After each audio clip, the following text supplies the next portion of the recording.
Willie D Live. It's Willie D, y'all, back with another episode of information and instructions to help you navigate through this wild, crazy, beautiful world. In the studio, Hawthorne James. Yes, sir. Hey, King. What is, man, we talked about this for a long time. And we here. We have finally here. We finally here. And this is, honestly, I don't do this very often anymore. Yeah. So, but for you, yes. My man. Because it's like, sometimes I've done so many interviews since I was in my 20s. And it's like spitting into the wind sometimes. Sometimes you just get tired of trying to educate people. Right. I'm not that I don't think I know everything in the world. No. But there are certain things. I've been on this earth a long time. And there's certain things I know Right. that I try and teach people, but it's like, wow. Whew. Yeah. It's tiring. It's exhausting, Willie. Yeah. I feel you. Yeah. I feel you.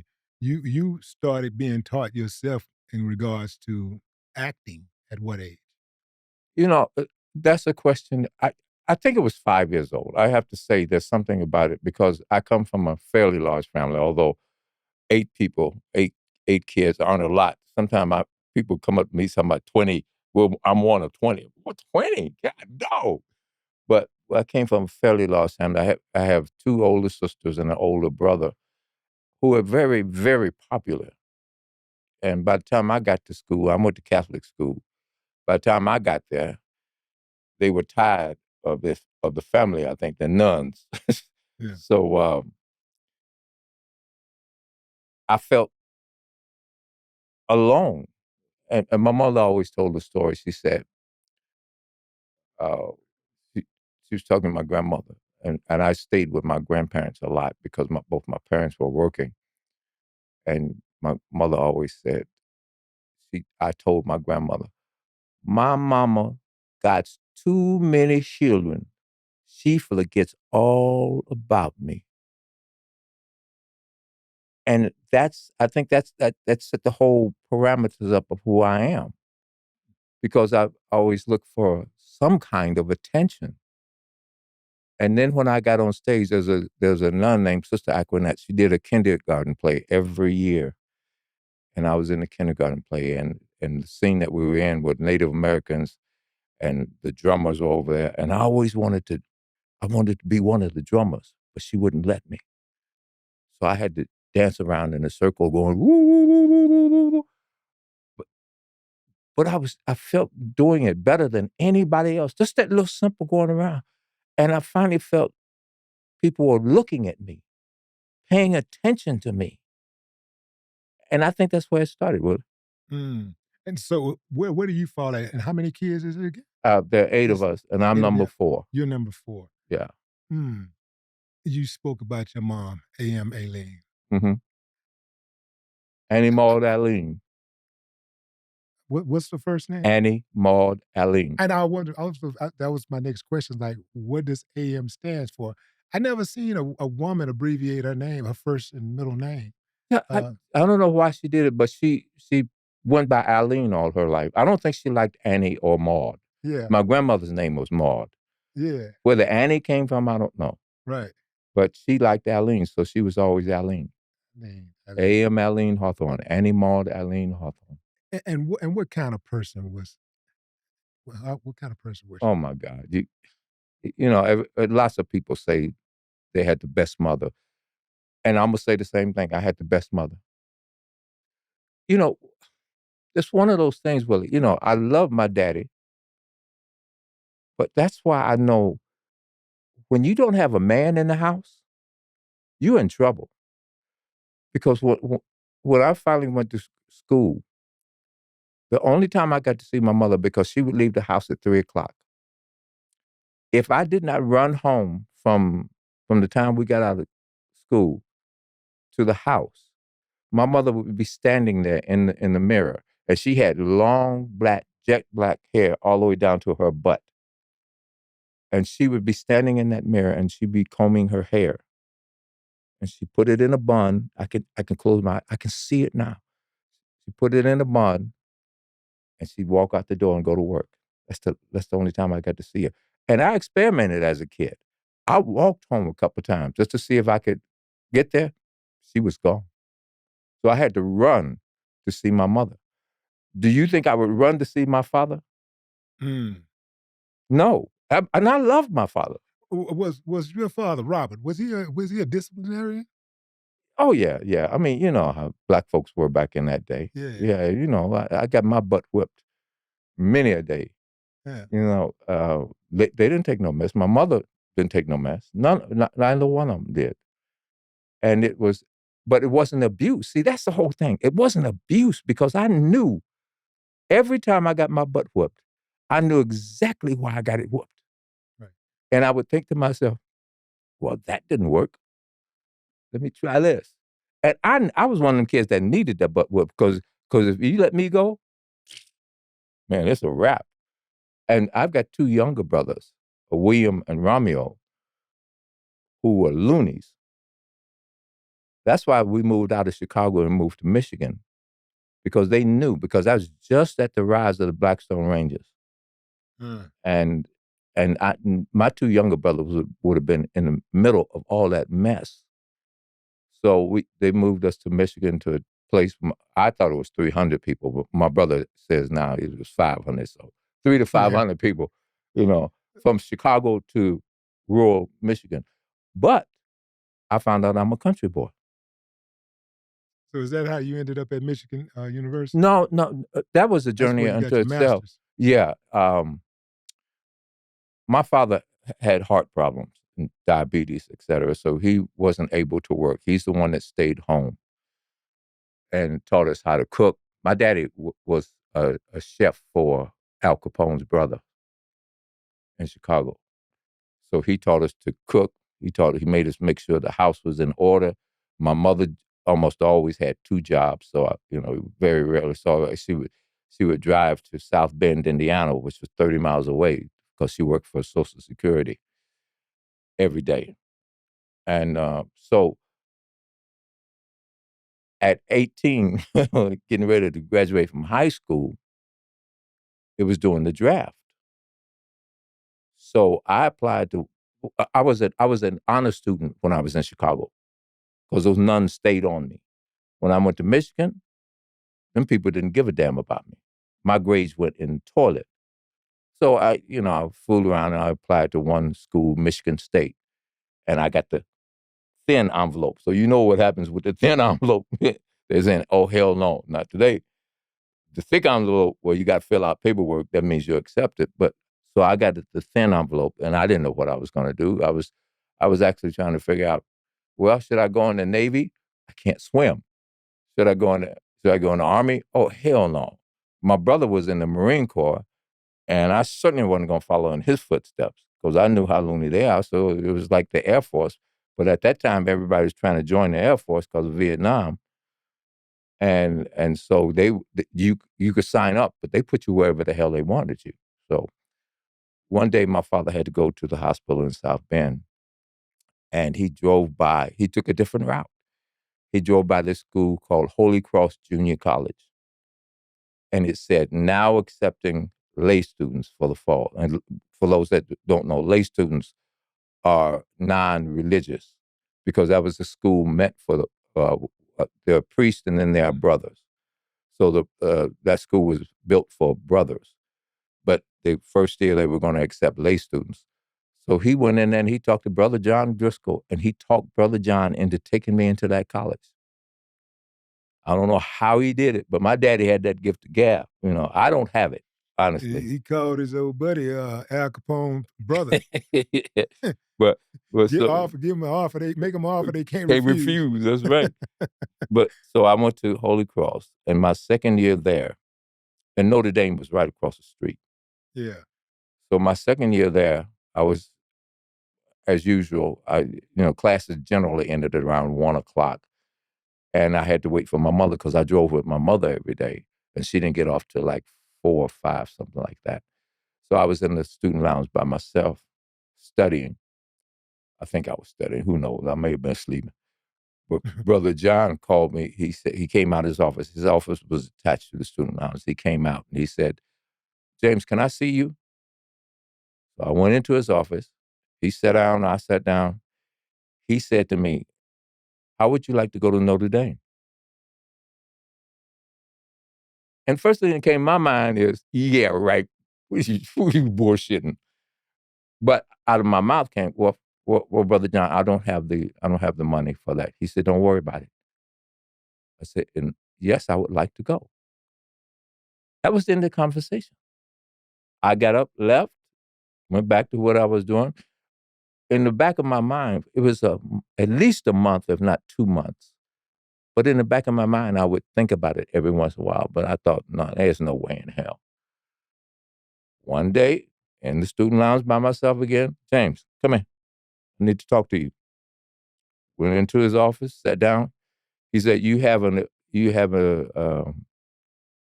appointment with the dean of admissions at Notre Dame on Friday." I remember it was a Friday at so time. And I said, "Oh, okay."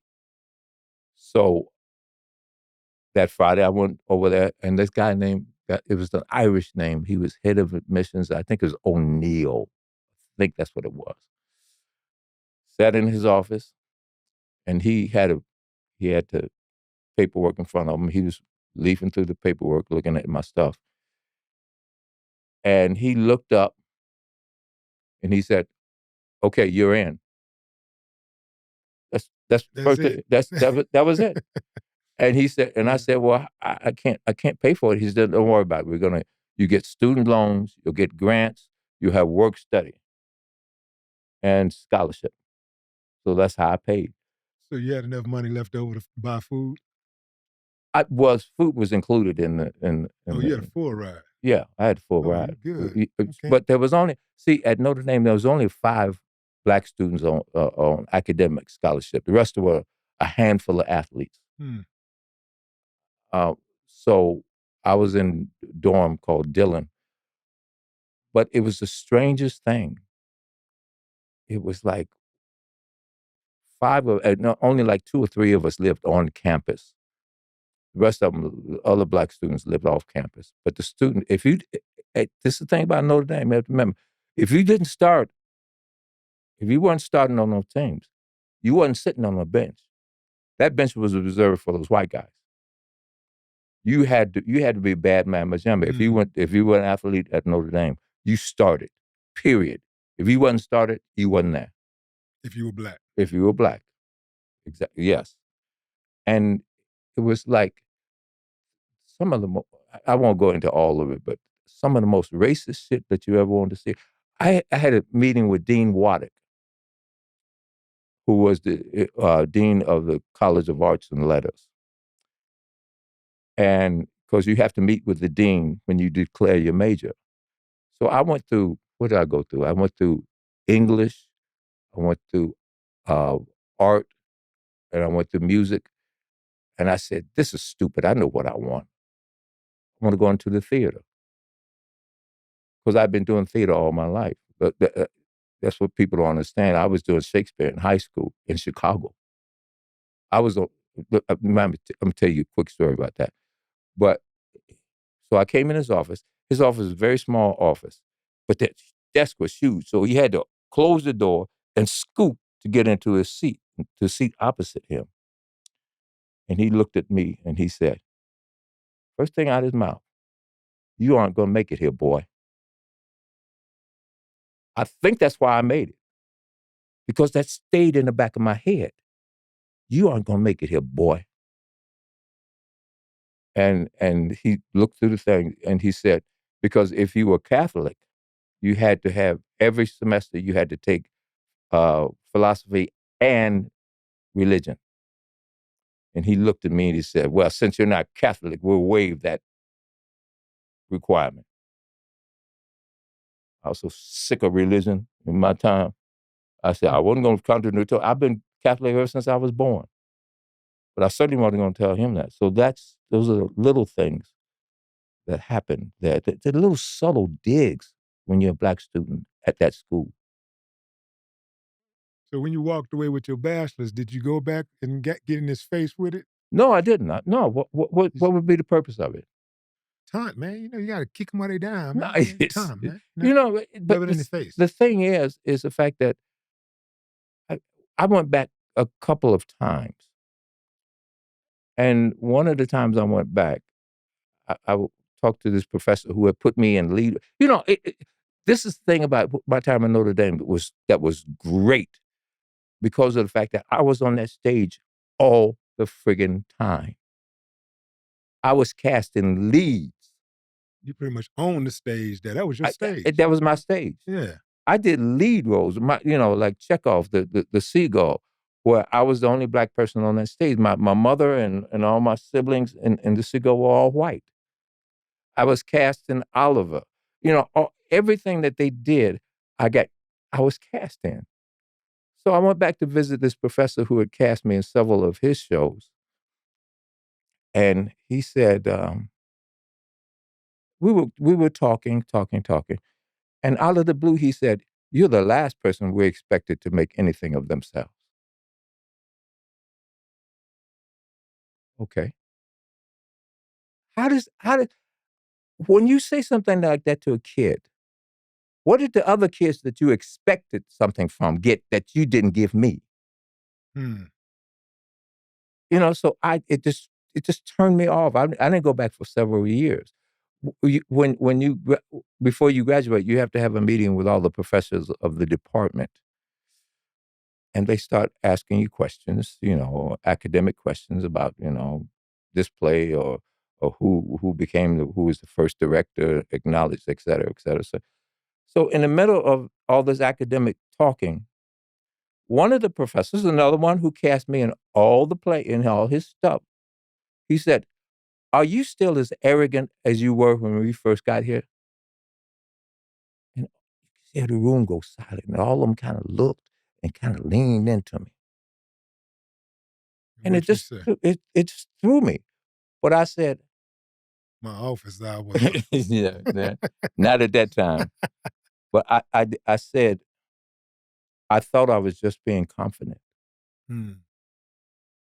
And they looked at each other and went right back to the academic questions. Right. That's the kind of stuff that I Yeah. went through at that university. And how I got to Michigan was there's a thing, I don't know if they still have it or not, but they have a college thing where students go to audition uh, from all over the U.S. and you audition in front of all these colleges.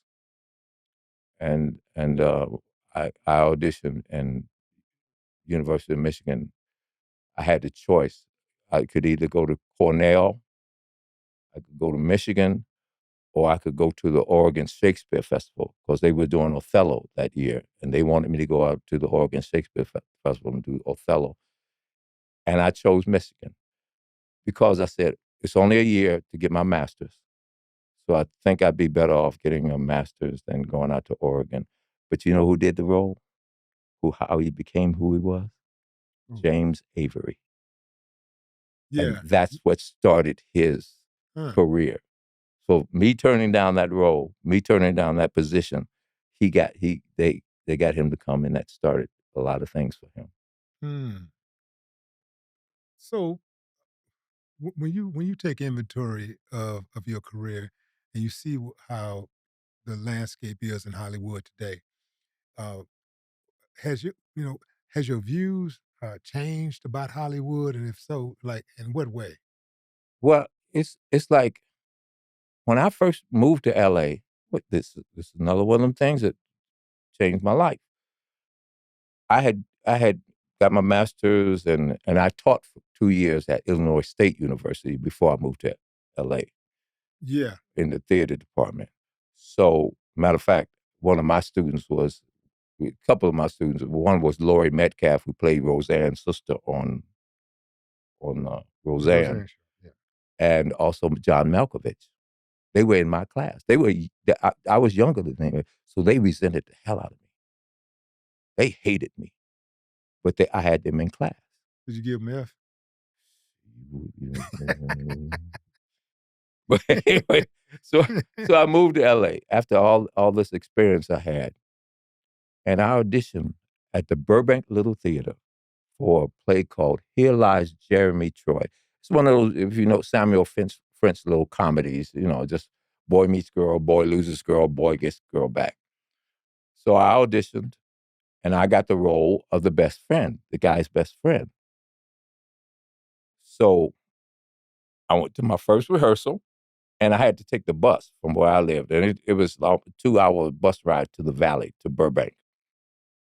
So I got there, went through rehearsal. There were about 15, 20 old white people there in the audience. And I'm thinking to myself, this is how they do stuff in California? They have an audience for rehearsal? So I said, oh, well, okay, whatever. I'll adjust. Fine with me. Took the bus back home after rehearsal. Got in my door. The phone was ringing. Went to the phone, picked up the phone. It was the director of the play. And he said, I'm sorry to tell you, but I can't use you. I said, what did I do? What's going on? What? And he hemmed and he hawed, and I'm trying to get this information. Well, I'll get better. I promise I'll get better. And, trying to talk my way back into whatever it was. And this went on for 10 minutes. And finally he said, look here, I'm going to tell you what it is. Those people that you saw in the audience today were the board of directors of the Burbank Little Theater. And the character that I was playing had to kiss the white girl on the cheek. On the cheek. And they said there will be no Negroes kissing no white girls on our stage. Negro? What year was this? 79, 78. It was still saying Negro and Well, I don't know if they said Negroes, but right. No ends. Yeah. So that was, and then the very next day I was just devastated. I was truly devastated. Because here I thought me coming to LA and getting my very first role in a play, I'll be a star tomorrow morning. This ain't shit. Right. I'm laying on the floor watching TV. And I forget whose show, Dinah Shore's show. That's who it was. Dinah Shore's show. Red Fox came out. And she was interviewing Red Fox. And the mayor of Burbank came out and gave Red Fox the key to the city. Do you know how much that hurt me? Here I was telling I couldn't kiss a white girl on the cheek in Burbank, and yet to come out here and give Red Fox the key to the city. Mm-hmm. But I learned, okay, this is what I'm dealing with here. This is Hollywood. I'm not in Kansas anymore. Right.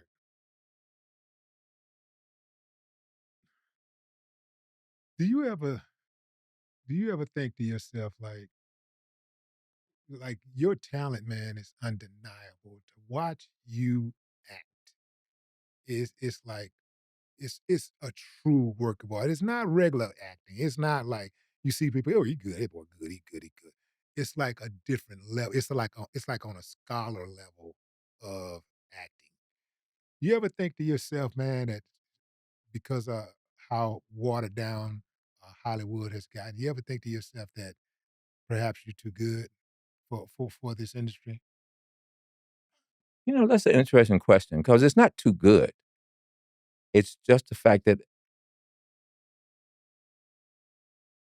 they don't cast me because I am that good. You know, I'm sorry. You bring up so many things and so many things run through my head. I forget to talk about certain things. But quick thing. One of the things that my last 9-to-5 job, I was one of the highest Black executives in Hollywood. I was head of the post-production ancillary markets at TriStar.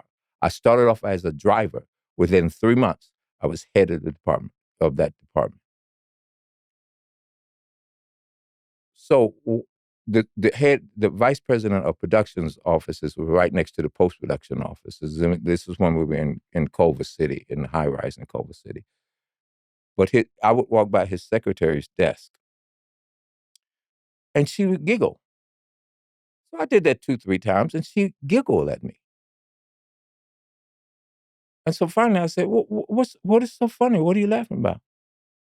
And she hemmed and she hawed and she said, well, I don't know if I should tell you this, show you this. I said, what is it? What is it? So she finally said, come around here behind my desk. This is a younger white girl. And I went behind the desk. She looked around, make sure nobody was watching. She opened her drawer. She pulled out this sheet of paper. And it was A-list Black Hollywood actors. This was before I had done anything hardly. I had done the film with Rudy Ray Moore. That was my very first movie. What was the I name hadn't of done the color for, it was called Disco Godfather. it? Thank God, Rudy Ray Moore. Thank God for Rudy Ray Moore. Absolutely. But so she pulled out this piece of paper, A-list Hollywood Black actors. Denzel, Sam Jackson, Wesley, a couple other names. I can't think of who it was. You would know them. I can't think of their names. And it said Hawthorne James on that list. I was like, wow. Wow. I hadn't done anything. But see, that's the whole thing about Hollywood. You have to understand, it is such a small industry. Everybody knows everybody, and everybody talks to each other. See, I was on that list. But throughout the years, I got kicked off that list because I'm a boat rocker. You know, me being the only Black person doesn't mean shit to me. You can't pat me on my back and say, you're one of the good ones. You can't handle me like that. I don't give a damn. And I live my life by, and I say it in interviews all the time, I live my life by, I don't be free till you be free. I still get stopped by the cops. What makes me different than you or you or any other Black person? Nothing. Look at all the brothers. Every one of the brothers that become billionaires get taken down. Who's the latest one? Did he? Nope. No, Tyler. Tyler Perry. Thank you. There it is. Yeah. That man's a billionaire, and he is being taken down. But it's, the funny thing about it is, all the other brothers get taken down by white women. He's getting taken down by white man. Do you think that Tyler is going to be able to beat these charges? You know, yeah, because they are relatively ludicrous. But it's part of the Me Too movement. You know, it's like, that just drives me insane. You can be accused of something and be guilty right away. I mean, how many guys have been accused of something and had to leave their job the next day?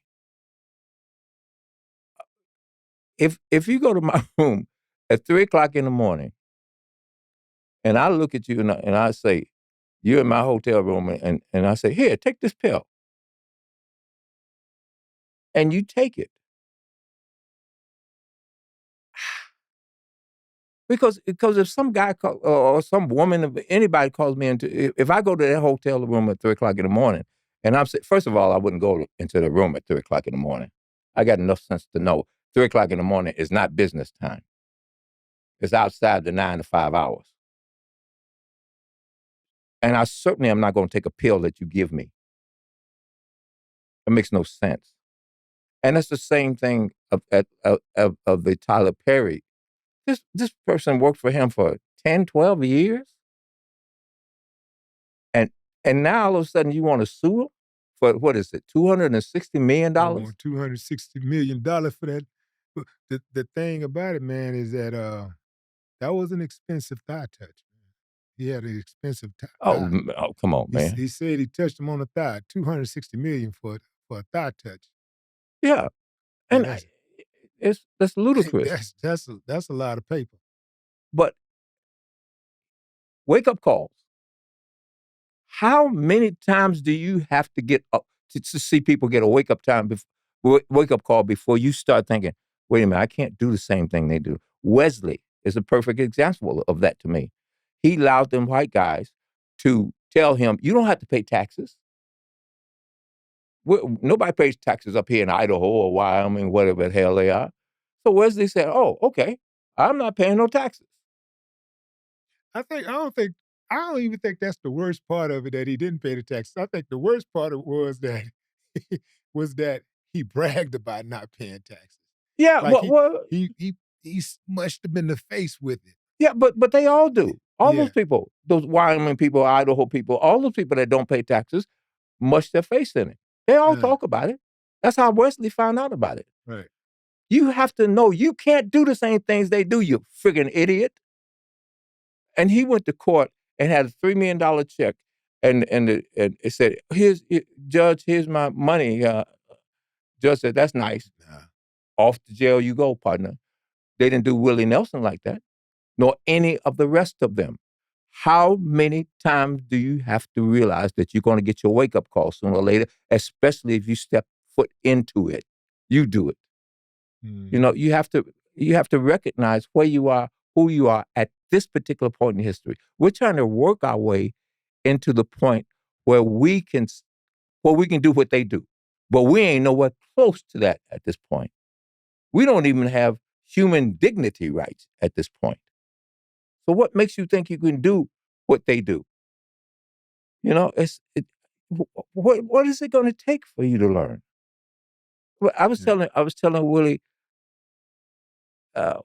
before, I guess the mic was on, but I don't do talk shows or podcasts anymore, hardly, unless I'm getting paid for them. But I did Willie's because I've known Willie for so long, and I listened to some of the stuff that he says, and it is worth listening to, because you don't talk about a peach cobbler recipe. You talk about things that matter to us. So I'm happy to be here to do this with you, because it matters. And that's the only stuff that I do, is stuff that matters. And it's been driving me crazy, because most of the stuff that I've done in the last 10, 15 years has been independent movies. And those people, a lot of those people, are so scared of what Massa gonna think that they cut out all the good stuff, because they're afraid of what Massa gonna say. Let me ask you a question. Do you really think Rocky was a good movie? Rocky, I think Rocky was more of a spectacle. I don't think it was a good movie. I think it was all right. It was just something to watch. It wasn't nothing. It wasn't really nothing happening. There was no real stories, like well, not real stories, but there was no like boxing stories out there at the time, and this was one of the type of stories. It was a what do you call it, like a comeback victory type of. Everybody likes a victory story, right? But there was nothing else out there at that time, and I think Rocky came out at the perfect time. Okay. You're you almost got there, but you're still skirting around it a little bit. Rocky is not an Oscar-winning type of movie, but it won the Oscar. Why did it win the Oscar? And I may be wrong, but I'm almost positive it won the Oscar. When was the last time they had a white heavyweight champion? 40 years. Well, damn, I never even thought about that. All them damn Rocky movies. I never really thought about that. Yeah. And that's fiction. And that's fiction. But that those optics mean something. They mean something. Yeah. Absolutely. The world knows who everybody is because of movies and television and books. Yeah. Rocky won that Oscar because they were thirsty for a champion. And the champion showed up, and they cheered. You know, brothers will come back from Vietnam and say, well, the Vietnamese women would come up to they try and get some Vietnamese women to go with them. Brothers would come back and say, the Vietnamese women would say, too biggie, too biggie, too biggie. And then they would want them to turn around and pull their pants down so they could see their tails. Because Vietnamese women thought they had tails. Where did you learn that from? Where did you get that idea? Good old USA. That's where they got it From television, from books. Yeah. That's how important this stuff is. And when see, they affix history to their liking by making movies about it. And if we don't learn from that, if we don't make movies that make us look like the heroes and not just 15, 16-year-old killers, and that's what I keep trying to teach these young people. But they're so afraid that master ain't gonna like it. And yet it goes on, I've got 10, 12 movies on streaming right now. I ain't got a dime, but except for one of them. Not a dime. And which one is that? It's a movie called it's Blues for Life. And I get like $100, $50 every once a year. But the rest of them are making no money. You wait a minute. You're not getting any residuals for none of these movies? No, because not Speed. Oh no. That's different because that's a studio movie. Speed, no, those movies, Speed and all those studio movies, yes. But all the independent movies. Okay. And I've got like I did a movie with that jackass Snoop. Snoop? Yeah. You got the Snoop and jackass? Yeah. That's a whole different story. But oh man, my brain went pop up. But there's no money coming in, and I call these people and I say, "Where's the money?" So if you worried about the money, you're not making any money anyway. So why not show kids? It's like I appreciate Tyler Perry. I appreciate the fact that the man worked his way up from nothing to a billionaire. But the movies he makes are just terrible, and he's not getting any better. He's not trying to change. He's not trying to uplift what he's doing. It's time to stay. He's staying in the same dirt all the time. What do you say to people that say? Because I've been lately, Tyler has been under attack more than normally, right?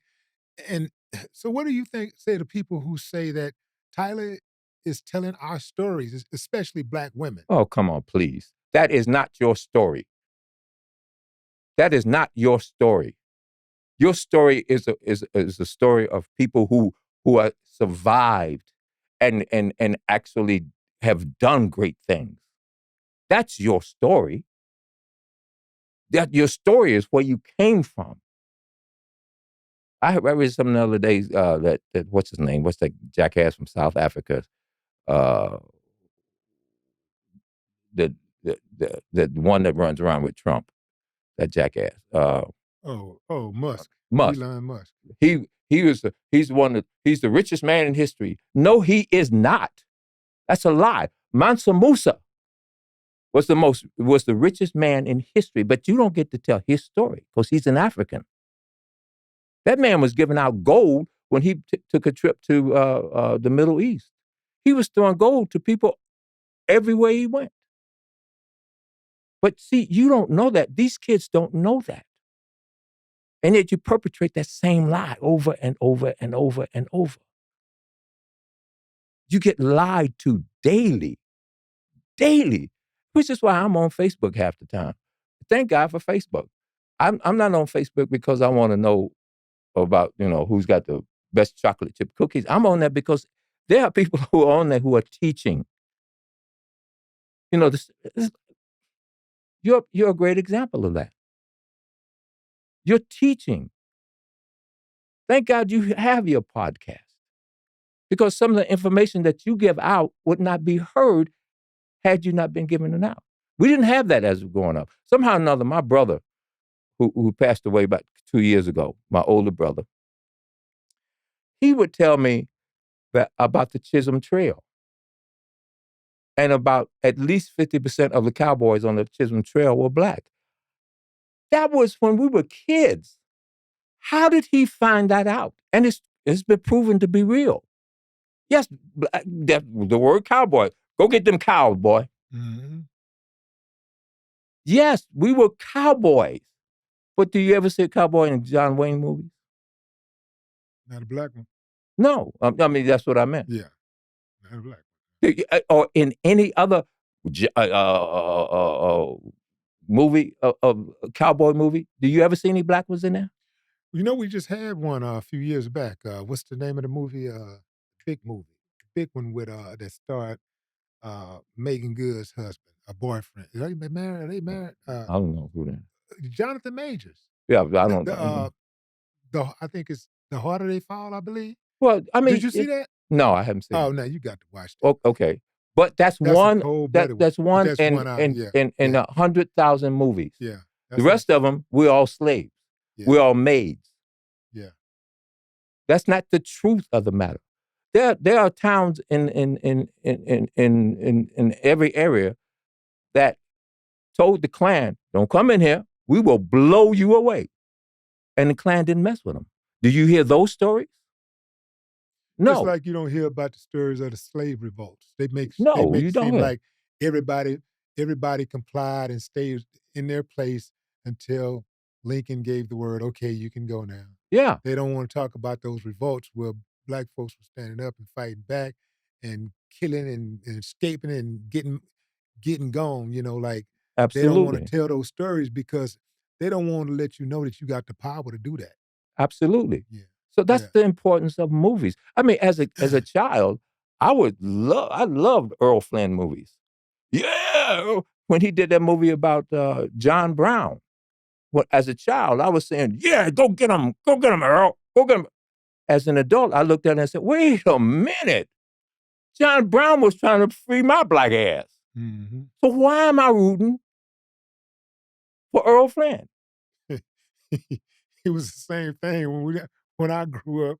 We used to watch the cowboy, the Western movies, and we up here rooting for the cowboys over the Indians, That's that. not understanding these people out here slaying these folks, man, killing them, taking their land and then uh, putting a bad image of them on top of everything, adding insult to injury, destroying their image, and we sitting up here rooting for the cowboy. Exactly. Because but it's so strange. It's like as you were growing up, we were told that we were Native Americans. I mean, my grandmother was straight up Cherokee. But then all of a sudden people start saying, nah, there wasn't no black Indians. So you almost start believing that. Then as you get older and you start reading and understanding, those Africans were here. Columbus's diary says they were Africans in this country that he met up with. His navigator was an African. Do you think Columbus would go out and get somebody that didn't know anything about navigation to lead this dangerous mission? No, he went out and found the most qualified person who was an African.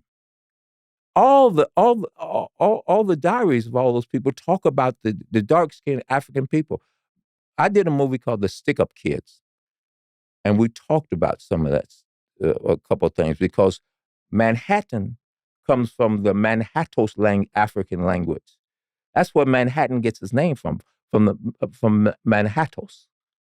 So all those Central Americas, all the pyramids that are in Ohio, there are more pyramids in this country than there are in Egypt. They didn't come out of nowhere. There were Africans who brought all that knowledge to this country. Yeah, this the land mass from the western part. Yeah, those people came from Siberia. Who actually they were having them was black too, because every place you go, I don't give a damn if it's India, or England or anywhere, black people inhabited these areas first. There were there was that movie that Denzel just got through doing, Gladiator 2. Those were black African emperors. But you won't hear that. They won't tell you that. Because you got, oh no, the Italians are them hook-nosed, light-skinned people. That's a crock. You don't know your own history until you research it. That's why, it's like I saw, what's his name? One of the podcasters. did a story, and there's about 7, 8 young teenagers, black teenagers, and there was one kid, and they walked up to him, "Where you from? What set you with?" And he said, "I don't bang." And they kept asking him and pushing him, and finally, one of them slapped the kid, and then they all ran away. Yeah, I just covered that. Oh, you did? Yeah, Okay. I covered that. What kind of little punks are you Yeah. raising nowadays? Yeah, And the kid just looks at it and bullies. said, "Don't worry about it, lady. I'm gonna be a millionaire." That's right. And I wish I could find that kid. These are the things that I want to do if I had the power to do it, to find that kid and say, "Yes, let's make you a millionaire. We'll Yeah. figure this out." Yeah. Those are the kids I want to help.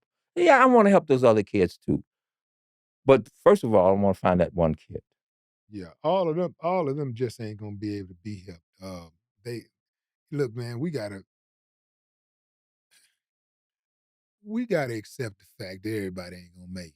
Some of our people, man, they are uncivilized mutts, and they gotta be put down just like anybody else. You know, like because it's like it's like having you know it's like having something wrong with you, right? And if you don't nip it in the bud, you don't. It's gonna spread to other parts of your body, man. So some of these kids, man, they're not gonna make it. Like for the ones who want, who have the potential, who wants, who may be a little bit misdirected, we can give them the information and say, okay, here we go, y'all. This is what we doing. Everybody that want it, come on, come on, come on. Everybody else, man, we gonna have to treat them like we treat people who come from the outside of the community, who kill, rape, pillage, destroy, subjugate, who do our people harm. We, it's like having a wolf. You know what I'm saying? Like, a fox in a chicken coop. Like you got to slay the fox. You can't let the fox roam around in the chicken coop. You got to slay him. So, as hard as that is, um, I actually do it. I mean, I sign up to do it. Line them up, all uncivilized mutts. Uh, I do it. I do it. You know what I'm saying? Even hey man, like we got too much information to not know better now. It's But those kids don't have that information.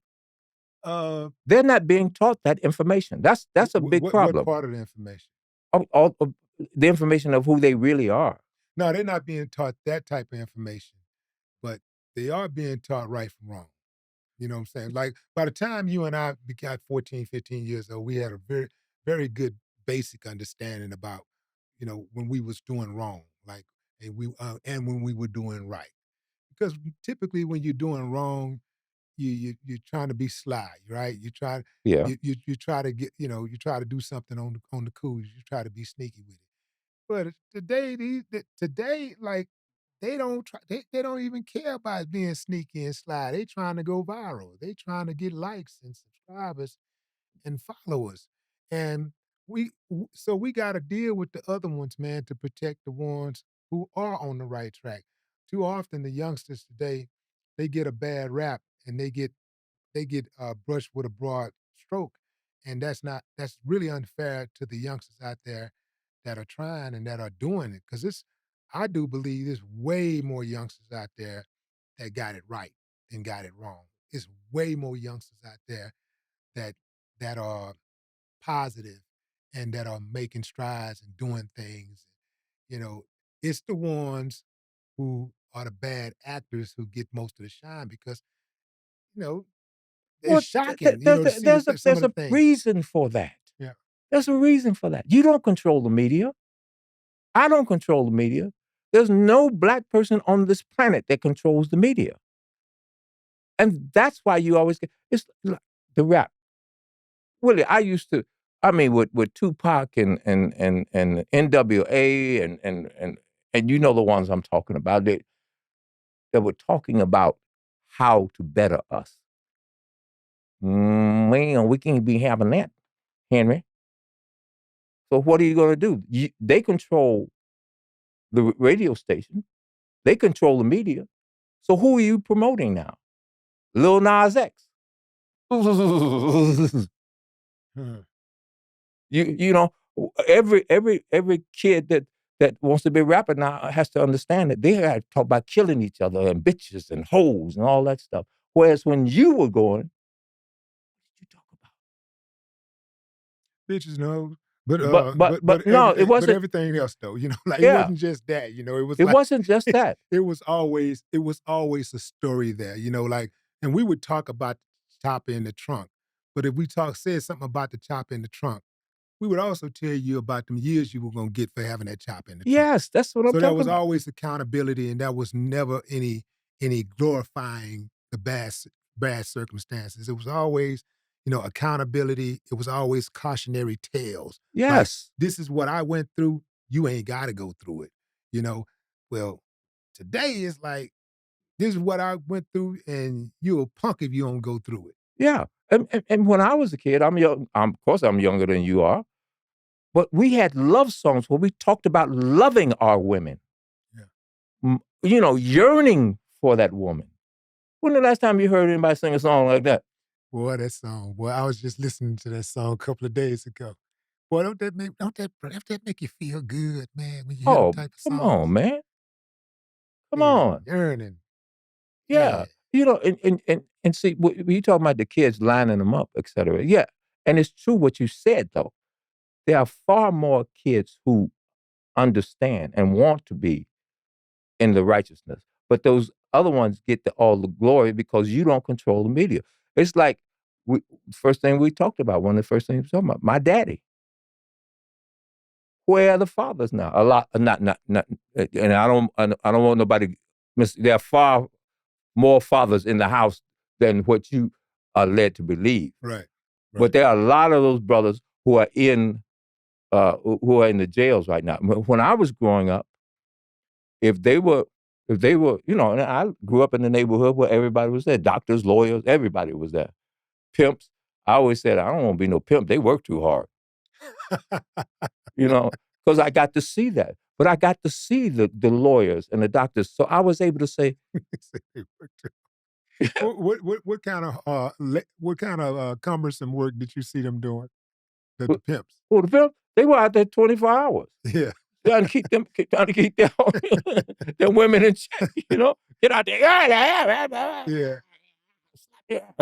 So, Right. nah. I don't want to work 24 hours. I'm too lazy. I ain't gonna lie.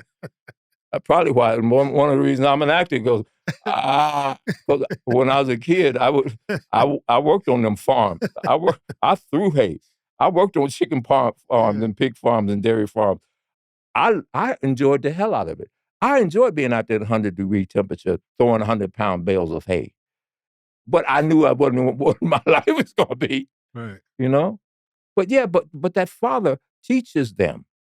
And that's what I started to say, is the fact that when even the pimps and the hustlers and stuff, if you were an athlete or you were on the right track academically, those guys would say, get the hell away from here. Get your little punk ass back to school. That's right. Yeah. They protected you. They protected their neighborhood. They knew what they were doing was not right, and it's not even what they wanted to do. It was I wrote a script about Fillmore Slim.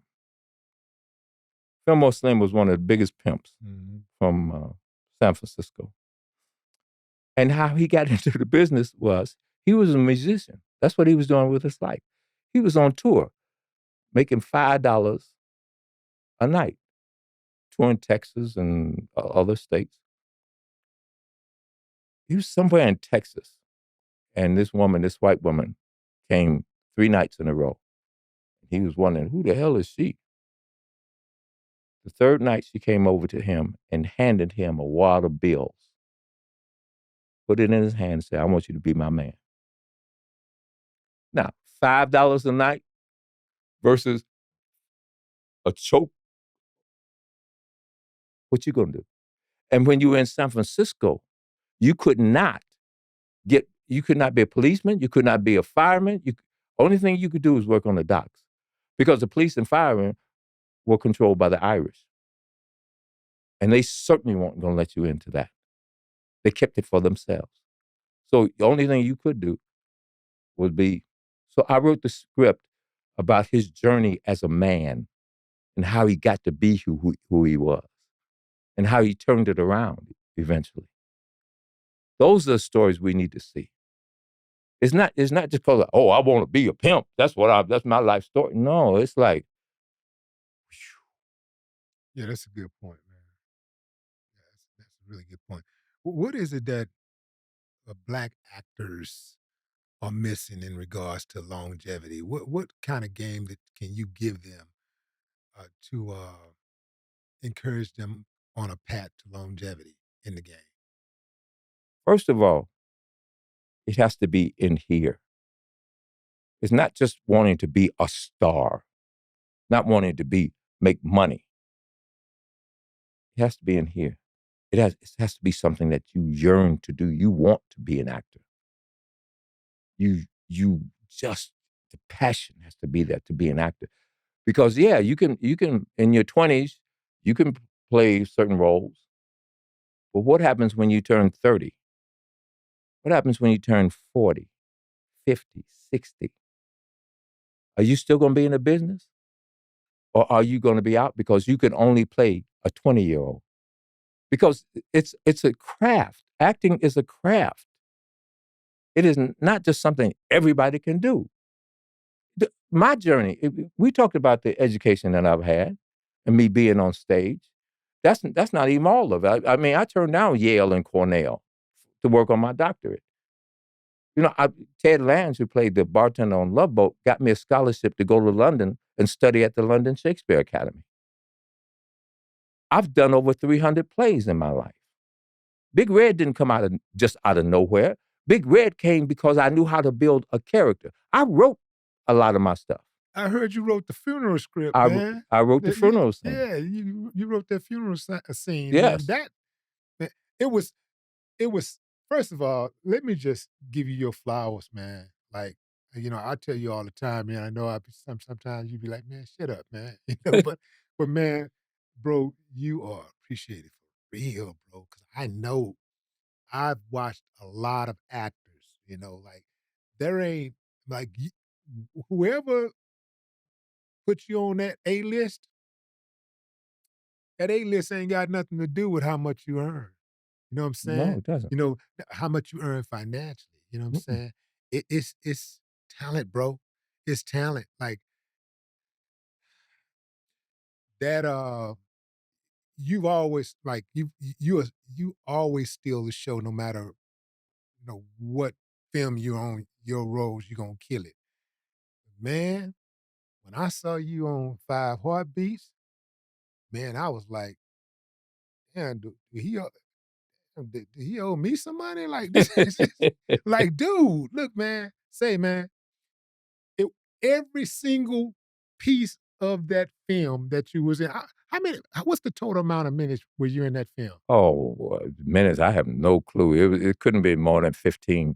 Couldn't have been no more than 15 But at the most. and that's what I was thinking. I was thinking about maybe 15 minutes. So every single moment you use that, I mean, you maximized it, bro. You maximized the funeral scene, the scene with the where you had the crystal ball. And it Oh, was like, and I wrote that stuff. yeah, that right there. And even with the and of course, my office hours, and the way that you flip the way you flip the switch, like you go from this really, really angry guy to this jovial guy to this really like a manic depressive guy. Like you just be like, yeah, and then get back, lady, excuse me, lady. Yeah, excuse me. Get back to the gangster stuff, man. That was, I've only really seen, I mean, like kill, kill, kill, going from gangster, really hardcore gangster to the lovable type of guy to just somewhere in the middle. I've seen that twice. And I'm sure other guys have done it, but I'm saying as far as guys who really done it on a real, real big level, big movie, big budget, well, not necessarily big budget, but big movie, and where they really just delivered, you and Joe Pesci. Mm. Joe Pesci in that Goodfellas. And Goodfellas, yeah, yeah. Joe Pesci in that Goodfellas. I mean, home run. But man, the funeral scene when you walked in there, man, I was like, this motherfucker is crazy.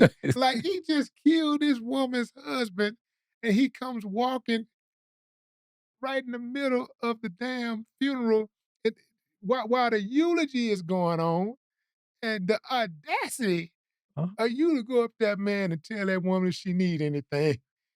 Yeah. I was like, this motherfucker need to be shot. Well, see, that all comes. Robert Townsend allowed me to do my work. Shouts out to Robert Thompson, man. You know, Yeah, yeah, he Townsend. allowed me, Townsend, yeah. Yeah.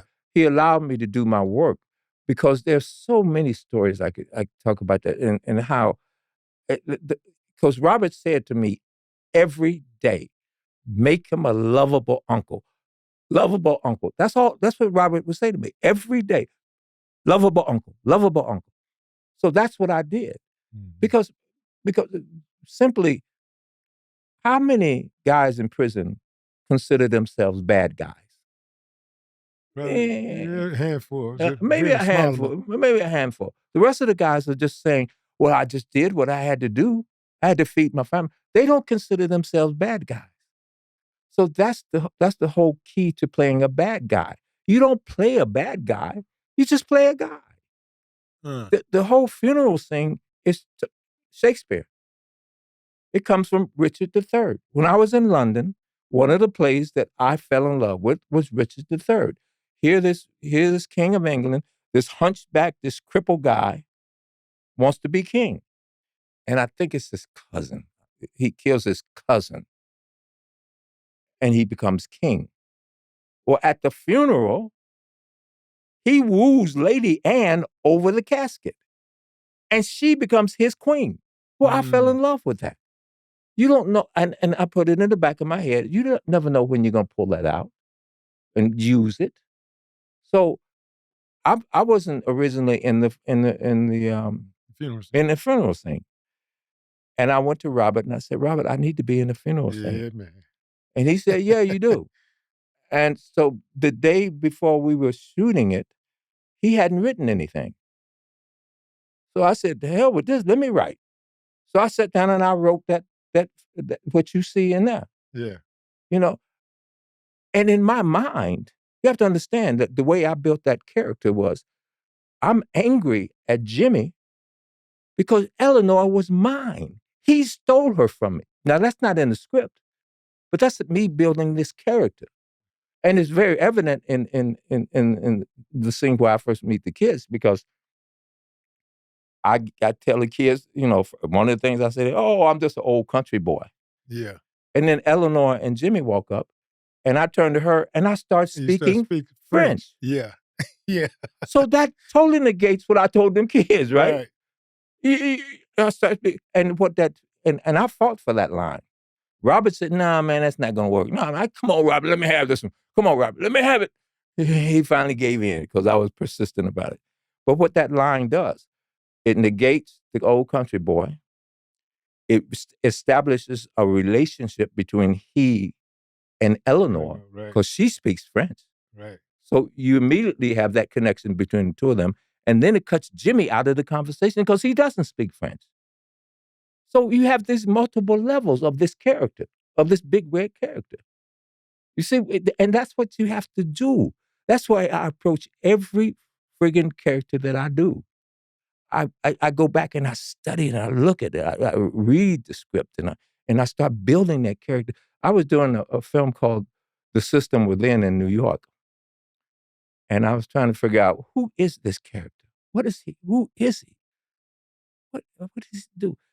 And I was riding around New York. They had a car for me, and I'm riding around New York, and my driver was Jamaican.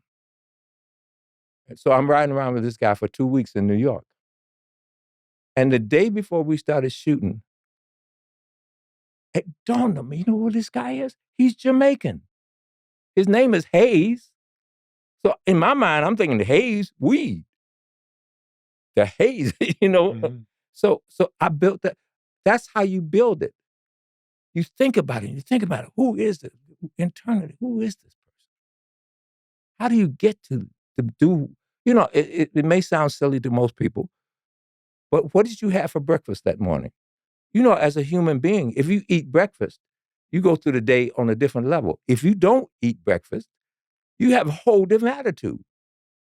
So those are the kind of things that you have to think about when you build a character. Did I eat breakfast this morning? Well, did I have a mama? Did I have a daddy? The audience will never see those words, but they'll see it in who you in the character that you have become. That's what we're talking about. That's what the stage has done for me, because it forces you. It just forces you into creating a creative level, and that's what I enjoy. I don't care if I'm getting $5 for the day, or if I'm making $10,000, $20,000 for the day. It doesn't matter to me. When I walk into that set, that thing, walk on that set, or when I walk on that stage, it's like that thing comes, that excitement, because I love what I do. And I want it to be the best. I don't want nobody to outshine me. I want you to be great, because if you're great, you force me to be even better. I don't want nobody weak around me. I only want the best around me. Love that. Oh, that was good. That was really good. Now watch this. But as long as it's in the parameters of the script, as long as it's in the parameters of the film, you don't just do stuff to be doing it. It has to be in that parameter. I just had a thought. I had a flashback when you said, "Oh, that was good. That was really." What if when Eleanor slapped you, you would have said, "That was good." Oh, it's- Do it again. But- Hey, how many times did she have to slap you? oh man, we did that 25, 30 times, and she's right-handed, but she had her gloves in her right hand when we started shooting it. So she used her left hand. Fire. So continuity's sake, she had to continue using her left hand for the whole thing. So I kept saying, please don't hit me in my ear. Please don't hit me in my ear. We finished the scene. Robert said, okay, that's good. Let's move on. And then I heard him say, well, wait a minute. Let's do it one more time. That last time she called me dead in my ear. My ear rang for the next 2 hours. Yeah. Yeah. But yeah, that was a lot. She slapped me a lot. Yeah. Diane Carroll, man.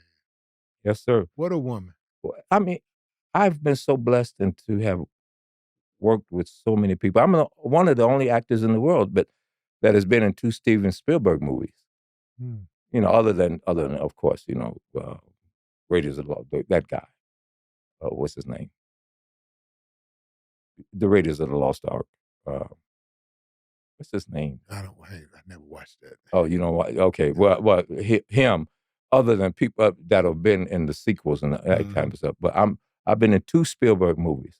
Yeah. Oliver Stone, Robert Townsend, Keenan Ivory Wayans.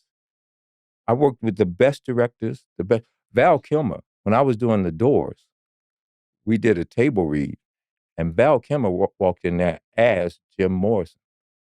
It was incredible to see him work, to see that man who he walked through that door, and he was dressed in the 60s already, at a table read.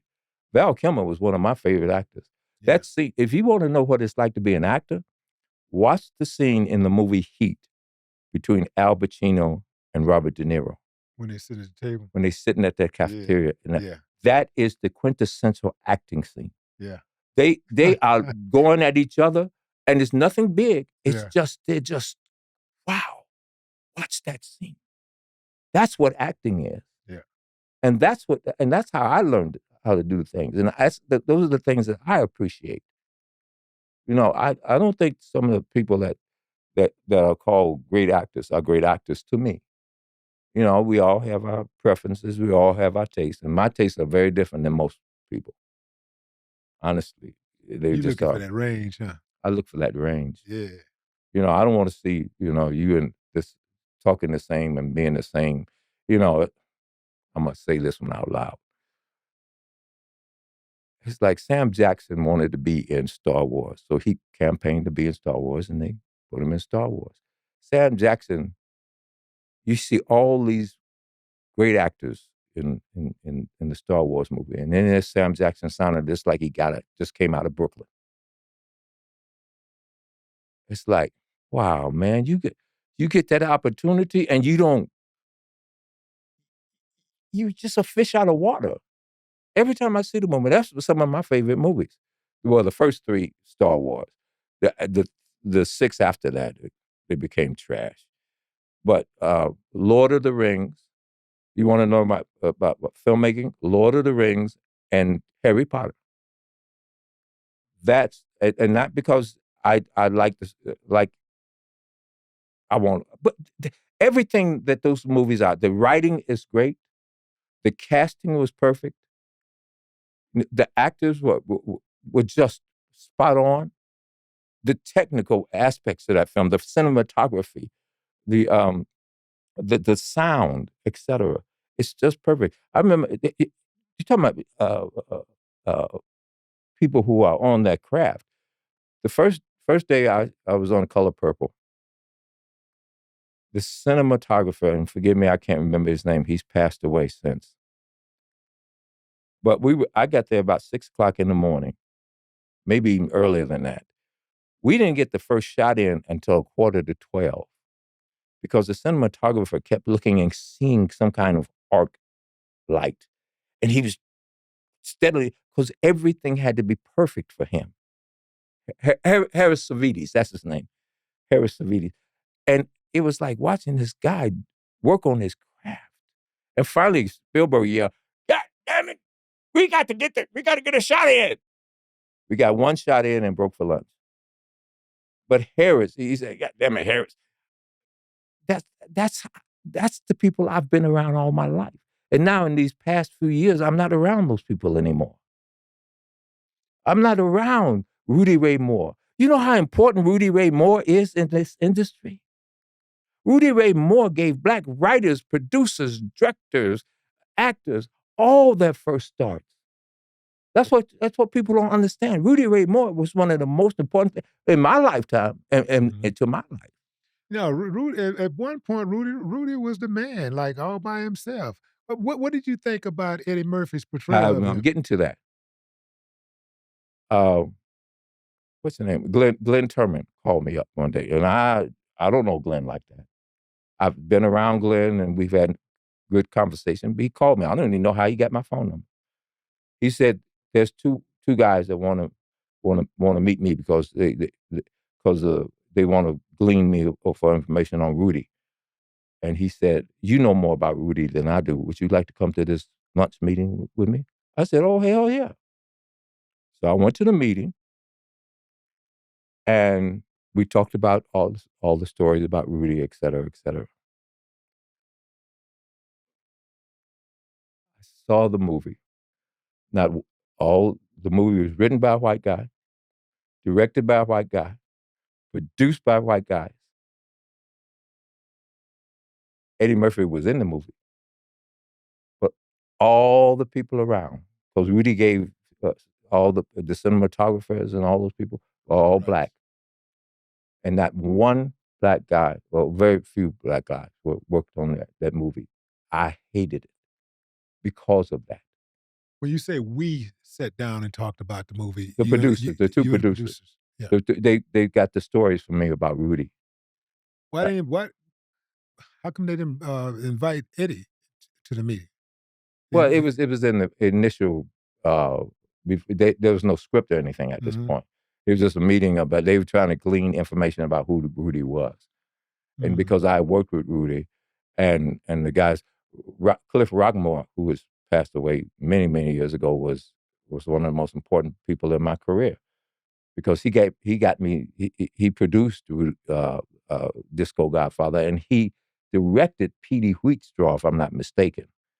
So he had been around Rudy all the time, and he was directing me in plays at the Inner City Cultural Center. So that's what that meeting was about. So Eddie was not even. I mean, they wanted him, I guess, but he was not in the picture really at that point. What did you think of Eddie's acting, though? It was okay. I liked it. It, Yeah, it, I it was liked it. okay. Yeah, You know, like, I thought he did a good job. yeah. But then It was, again, I don't know. Well, obviously, I don't know Rudy. I yeah. met Rudy a couple of times, but I don't. Obviously, I don't know him No, like you knew him, brother. Rudy was an extremely interesting guy. I mean, Yeah. literally, but no, I won't go into those stories. But Rudy was. I mean, how important he was to so many black people in getting their career started. We told them, yeah, you could. And honestly, was a terrible actor, but he did what he did, and so you can't fault him for that. Well, he used what he had to get what he wanted. He Yes, worked. yes. He took what he had and made the best out of it. And I'm glad. I'm actually glad you said that Rudy was a horrible actor because he was, but he was all we had at one point. Oh, You know what I'm yes, saying? Like yes, I used to go to yeah. the Majestic Theater in Houston to see him on the weekends, and I remember talking about where does what was the guy name? He said, "Where does such and such keep my girls? The little green house on Strawberry Hill." Remember that Oh, no, I don't that remember piece? that one. Yeah. That's in that movie that you just talked. What's some of his movies? Petey Wheatstraw? Petey Wistro, yeah, Oh, that's okay. it. That's Uh, in that film. yeah, I haven't seen that in many, many Yeah. years. Yeah, he was on top of the chick. He was on top of the white girl, banging her. He's like, "Where does such keep my girl?" She said, "The little greenhouse on Strawberry Hill." But see, He was that's one of the things I learned on that movie. It taught me a valuable lesson. Was I would be sitting in a chair. The director would be in this ear. The cinematographer would be in this ear. The wardrobe person would be doing this. Somebody be shining my shoes, and somebody else would be saying something to me. I had all this information coming at me, and this is my very first movie. And the first day on the set was I had a big scene where I was talking outside, and I'm sitting there and I'm freaking out. I ain't gonna lie, I'm freaking out. I've done all these plays, but this is something entirely different and new to me. I got all these people just saying, "Do this, don't do this, don't do it." Blah blah blah. This sound guy. I got I got outside to do the thing, and it was the last shot of the day, and I had the whole crew looking at me, and the sun was going down, and I had this long speech I had to do, and I could feel those people saying, "Get this right. We want to go home. The hell with this shit. We want to go home." So I got all this pressure at me, and I was able to get through the scene, get through it, but my heart was beating out of his chest. My head was exploding. I went home that night and I said to myself, "This is stupid. You know what you're doing. Go do your friggin' job." The next day, there was this girl who was Miss Philadelphia or something, and they had promised this girl, Miss Black Philadelphia, Miss Black Pennsylvania, whatever she was, they had promised her a role in the movie. She shows up on the set. They had forgotten. The producers had forgotten they promised her a role in the movie. So they're saying, "What are we going to do? What are we going to do with this woman? We got to do something with her." Cliff Rockmore looked and said, "Let's make him Stingeray's wife."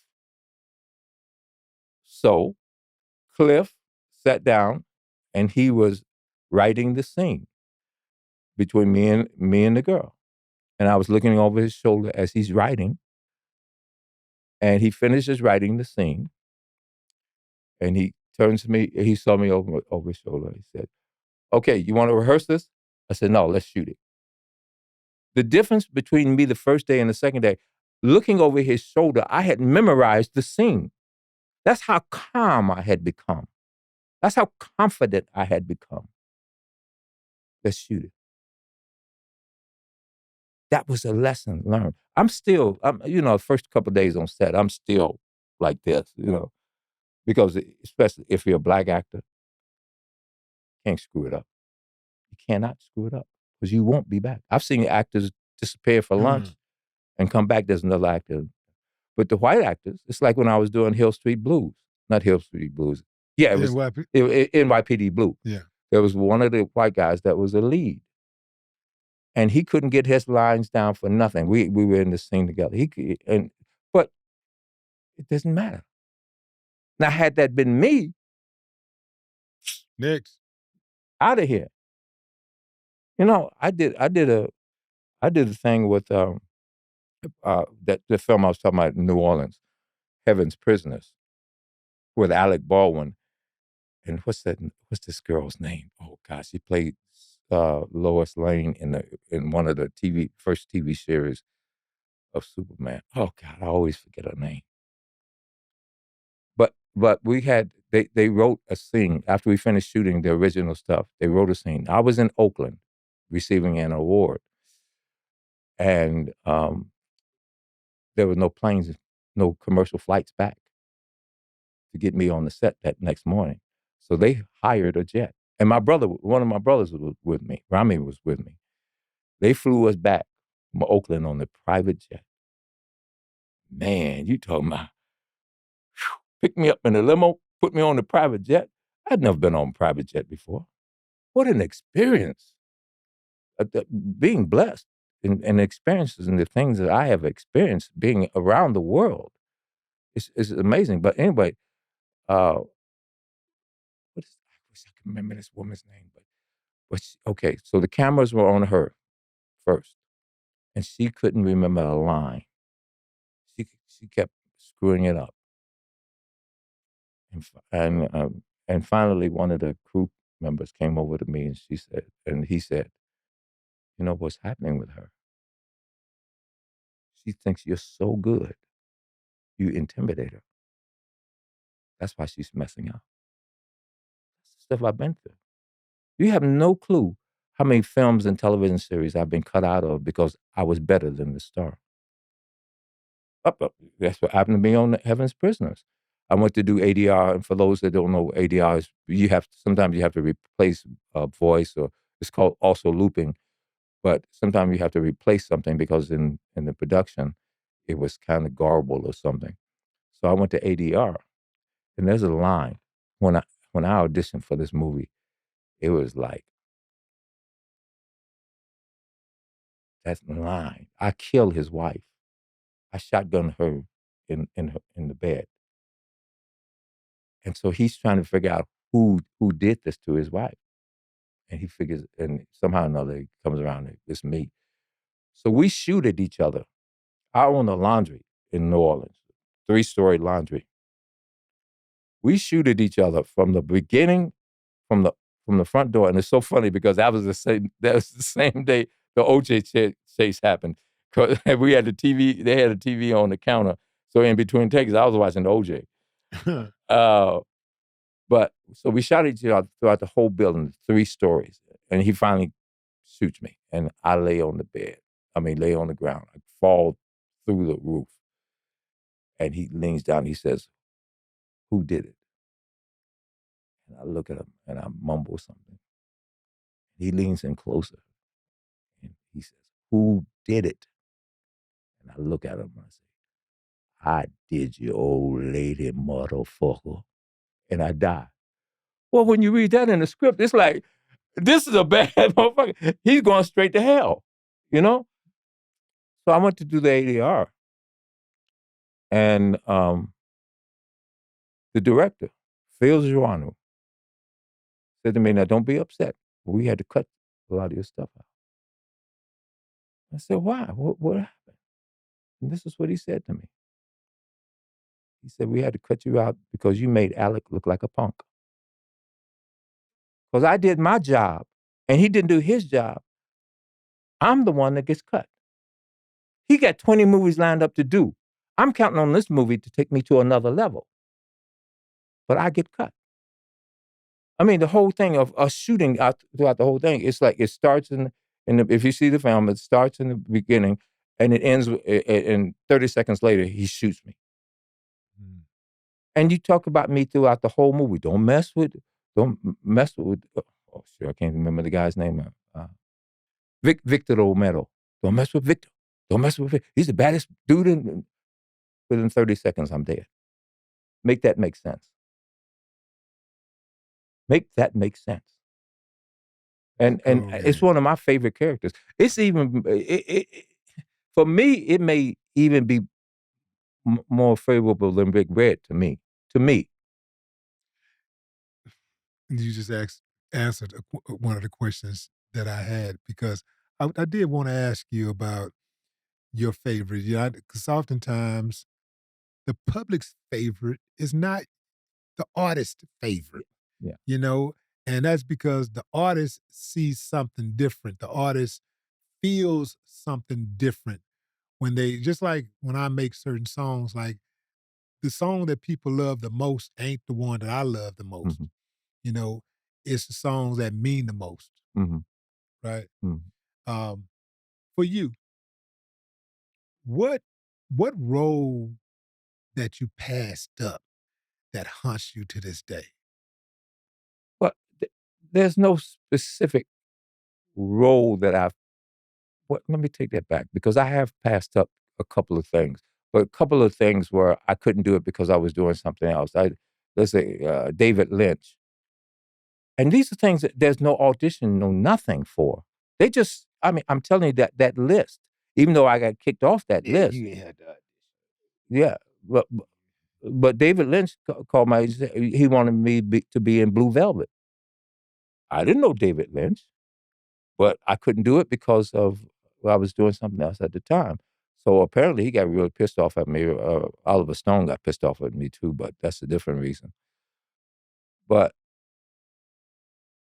they called me and they said they wanted me to be in, oh God, what's that name? Ving Rhames was in it. Con Air. They wanted me to be one of the prisoners in Con Air. Well, at that point, I had done a certain amount of things, and I told my agent, I don't want to be just a glorified extra. So I told them no, because Malkovich was in it, and that's one of the reasons. David Chappelle was in the film, and I said, I can't sit here and and I had done plays with Ving. I can't sit up here and be with nothing to do and watch everybody else get to work. However, so I turned it down. However, it was, I since found out that that was back in when did that movie get done? 90s? I think it was 90s. They made so much overtime. They were flying those people because they shot some of it here in Vegas. They were flying them between days off. They were flying me from here on private planes back to LA. They were just spending money hand over fist. One of my friends, Earl Billings, who played one of the guards, built a swimming pool on his overtime. Hmm. So as I look back at that, I say, damn, I could have made that money. But at the same time, I know my well-being, I did the right thing when saying no, because I would have been miserable. Because I know I could have done any one of those other roles.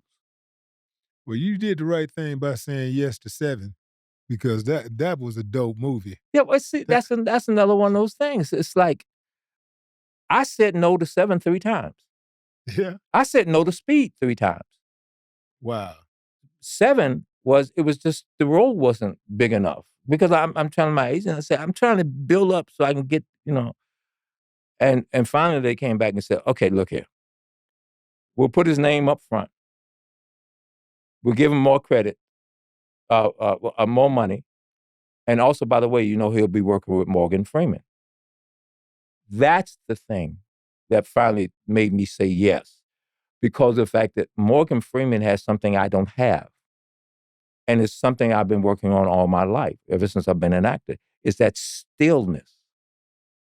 See, because I came from stage, I have a tendency to be bigger, because you were taught to reach that deaf, blind old lady in the third balcony. So you have to be bigger. You have to speak louder. So that's where I came from. So I'm learning that stillness, because that camera is right in your face. That screen is 20 feet high. So if you move your eye an inch, it reads. So I'm learning that. I'm still working on that. The stillness. And Morgan Freeman has that. So I wanted to be around and see that. And I'm glad I got the chance to see that because it really helped me out a lot. Turning down Speed was, oh man, that was a journey. I turned it down because I read the script and I thought it was stupid. My audition came by like this. Went into the room, Jan de Bont, the director, and the casting director was sitting there. They had me sit in the chair, and they said, "Okay, act like you're on a bus, and you find out there's a bomb on the bus. So you're the bus driver. So I'm driving the bus, and I find out there's a bomb on the bus. Oh my God, whatever it was, whatever the audition was. That's all it was. No lines, no nothing. Jan de Bont, the director, came over to me, and my hair was down. I had it down that day. And he came over and he touched my hair. And he said, don't cut it. Okay. So I left. A couple of weeks, 3 weeks, 4 weeks go by. And I asked my agent, I said, what's going on with that movie? And she said, I'll call. Well, but they asked, did he cut his hair? She told him no. That's how I got the movie, because of my hair. But, however, I turned it down because I thought the script was stupid. They had a bomb on the bus run away. Yeah, all kinds of things all were kinds going on, but it made sense. All of those stories added up. But as we were shooting it, there was a bus chase down Malibu Highway. They did have a bus chase. Somebody stole a bus and they were chasing them down, and they found a bomb on the freeway. But this is, and then what happened was, Hollywood, my days in Hollywood. Finally I turned it down, and they kept offering me more money. But see, that's back in the day. It was Speed and Seven back in the day. When they wanted you, they wanted you. Now they don't give a damn. There's 5,000 people behind you. And if you say no, next. But that back in those days, they wanted you. But they came back, and he finally said, look here, we'll give them more money, and this is how much money we'll give them. And I said no. And my agent called me up and said, they want to know, this is what she said. They said, what's his problem? We're giving him the same amount of money as the white woman. They weren't talking about Sandra Bullock. They were talking about that other woman that got blowed up on the bus. They thought I should be happy getting the same amount of money as a white woman. Mm-hmm. You understand Hollywood? Right. That's Hollywood. Mm-hmm.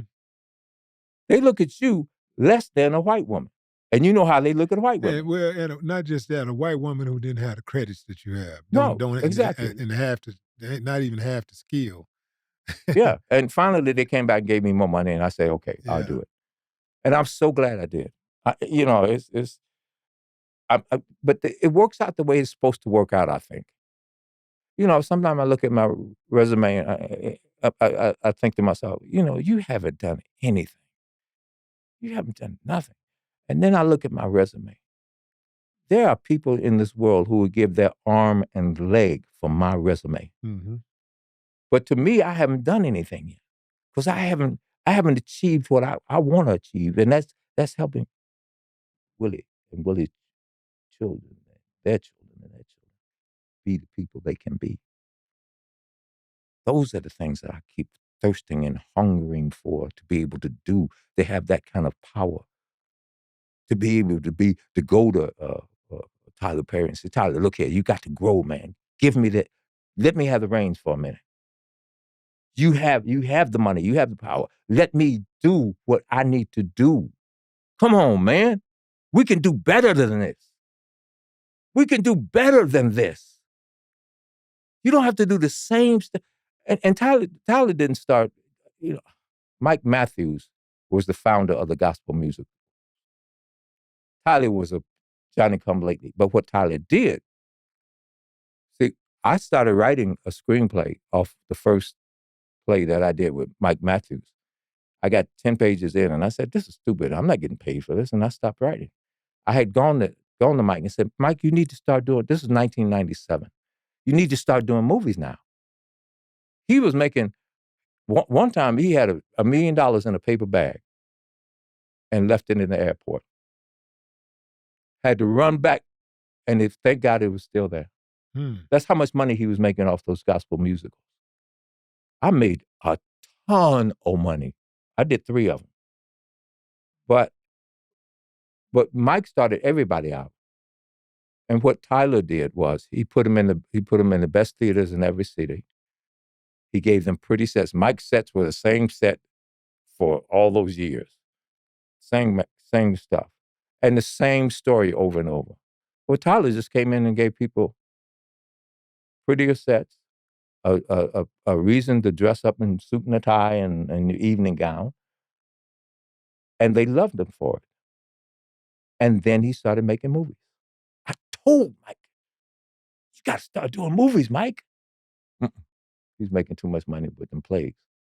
So Tyler Perry owes his existence to Mike Matthews, who's out of Detroit. I think Mike was born in Saginaw, but he did the plays in Detroit. I thought, what was his name? Shelley. Shelley, yeah, I know what you're talking about. Shelley. Yeah. No, Shelley started off with Mike. Okay, yeah. Barbershop. Because I know Shelley was before Tyler. Yeah. No. Shelley started off with Mike. Yeah. And so did all the rest of them. And now they're dead because, people got tired of that same old crap all the time. Mm-hmm. So now there's no shows like that going around. And it was a cutthroat business. Because Jacoby is doing pretty good. Who? Jacoby Johnson. He's out of Houston. Yeah, not like that. Yeah. Not like they used to be. Nowhere near. But, I forget what I was about to say. But Mike makes so much money, it was stupid crazy. Does it matter to you if you ever see your name on the Hollywood Walk of Fame? Yes. A friend of mine, Keith David, just got his star. And I used to say, no, it didn't matter. And then I was saying that I was doing a film a couple of weeks ago in North Carolina. And this is why I changed. I was doing this down in North Carolina. And I always said the recognition from Hollywood, the lack of, is okay. Because every day of my life, when I walk out my front door, people come to me. I got in Paris. I got mobbed in Africa. Every day of my life. In Brazil, hookers just standing on the corner talking about, it's you. That's what was important to me. But I was in North Carolina doing this film called In the Matchbox. And people asked me a similar question, but you asked me. And I said, nah, it's okay. And they said, no, it's not okay. It's my okay sentiments exactly. It's okay for you to have an ego. We know that it hurts, and it does. I finally come to that admission to myself, and this was only a couple of weeks ago. I finally come to that admission. It does hurt for Hollywood not to recognize. And I don't want to brag. I never try to brag, but you have no clue how fucking great I am. And the two biggest Black Hollywood icons came to me within 3 months of each other and told me, you are great. Both of them. And I'm not going to say their names, but they're the two biggest stars in Hollywood. Denzel is one of them I know. I know Denzel is one. No, who's the other big one? Big one.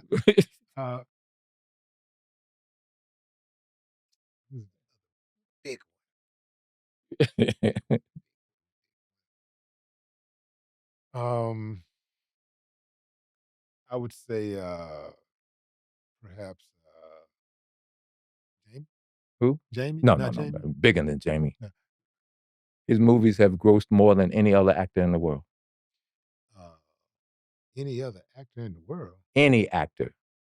Any actor? Any actor, period. Let me look around. The movies he's been in has grossed more than any actor in the world.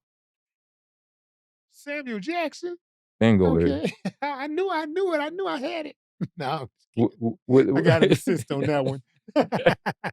But Yeah. it was so strange. They never talked to me. And I won't go into the stories, but within 3 months of each other, they came to me and told me, "Well, that's all great. That's all flattering. What about you giving me a job?" Yeah, I was about to say the same thing. About No, give me some action. no. And they have the power to do that. Yeah. It's okay. All right. Fuck it. It's okay. But yes, my ego, I have one of the biggest egos you ever find, but I try and keep it in check because Den- I know how good I am. Denzel, Samuel, as Hawthorne's unofficial representative, uh, I'd like to say that he's not going to recant what he said, but I am saying on behalf of him, uh, don't trip on that shit, man. Get his man a shot. Open up some doors. Because I really do believe that when people pay homage like that, when they like, okay, that's cool, but how about how about giving a motherfucker opportunity, bro? Like you got the action, you got it. It's one thing to come in and when they see you to bow in front of you, hey, yo, whoa, man, whoa, okay. Well, how about an opportunity, bro? You already know that right there, offering me an opportunity would help a whole lot more than just praising you're giving me praise. You know what I'm saying? Give me a raise, fuck some praise. You know what I'm talking Yeah, about? yeah, Like, I'm talking about like Pimp C. Know what I'm talking about? Give me a raise, brother. yeah. I can't say it any better than that because of the fact that, and I would love to work with them. I think that I, I think they're great, and I would just love to just like I wanted to be around Morgan Freeman. Yeah. You know, it's like I would love to be around them and to watch them and to learn from them. As old as I am, I'm still learning, and I enjoy learning. And that's why I told you. I said I'm on that. I'm on the internet all the time because I'm reading and learning, and there's so much more we can be doing. There's so much more. Um, I saw you on a set, but I'm trying to remember what set when I first met you. I saw you on a set somewhere. I can't remember what set it was. But I do recall you being egoless on set. You was easy to work with. You was pleasant to the staff, and there was some people, a few people, just very few people that was there, who were like fans or whatever. But you was real super super cool, and I never hesitated to approach you anyway because my thing has always been like if I admire cat's work, I like what a dude do. I'ma straight up tell him. If I get an opportunity to tell him, I'ma tell him. And if he on some bullshit, then that's gonna be on him. But Mhm. I'm not gonna be one of them dudes gonna hold my nuts and not give a dude his flowers. I don't care about nobody looking and saying, "Oh man, you ride, you woo woo woo." Man, hey, man, I don't really think like that, man. When I see somebody doing it, you know, on a high level like that, and I admire what they do. Unless they have a reputation for being an asshole. Oh, yeah. If they have a reputation, man, nah, I don't want to do that because I don't want to. I don't want to like insert myself into that dude like you know life where we end up joined at the hip for a Oh, bad yeah. reason. Yeah, yeah. So I just rather just stay away and move around. I made an appearance about 2 weeks ago now at a premiere of a film. It's the documentary on Rudy Ray Moore, and I have a piece in there where I talk about not Rudy. No, I'm sorry, I got Rudy on the I brain. was about to say that because No, that's kind of going backwards. no, You got no. the movie, then the Uh, documentary. Ronaldo Ray, Okay. and so I have a piece in there where I talk about Ronaldo. But one of the things they asked me to speak, and one of the things I say, and I've said this a lot of times. People come to me all the time, ask if they can take a picture, back in the day, it used to be autographs too, but now it's not autographs, it's pictures because everybody got a camera phone. But when they come to me and they ask me, "Can I take a picture with you?" Do you know what that does to me? Because I'm still that kid from the South Side of Chicago who didn't have enough to eat. And you want to take a picture with me? I'm the and I'm I was going to save this for the book, but I'll say it. I was the kid that couldn't get a date for the prom. And now I got females coming up to me talking about, "Can we take a picture together?" That ma I still it's almost like unbelievable to me. You wanna take a picture with me? To this day, I feel like that.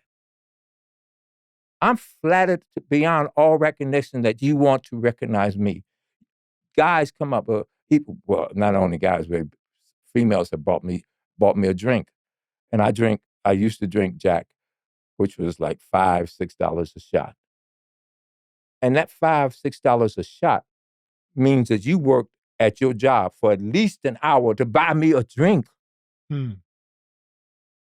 And I'm not gonna be grateful for that? You got the wrong one. I'm extremely grateful. I'd be sitting in the bar sometime, I'd be so high, I wouldn't know what to do with myself. And somebody would buy me a drink, and I never turned them down because a lot of people would look at that as an insult. "Oh, you too good to drink with me?" So I always take the drink, but sometimes I would take the drink, and when nobody was looking, I'd pour it on the ground. 'Cause I know my limit. I can't. I had enough of it. But to this day, I am so flattered when people do that to me and recognize me. It's like that's not why I became an actor. I became an actor because I love acting. I love that craft of acting. But all the rest of that stuff comes as a bonus. So my wife would tell you. I mean, her favorite story. Uh, we were in Vegas here at what's uh, what's the street? Not the Strip, the other street, downtown. We were downtown, and it was quiet. And as we were walking, I started realizing there's people who are signing. This is a deaf convention. All the people on that street were deaf, so they were signing. So I said, "Oh, okay." So as we were walking, we heard we hear somebody running behind me. It's a deaf guy who taps me on my shoulder and says, "Can I take a picture with you?" That's her favorite story.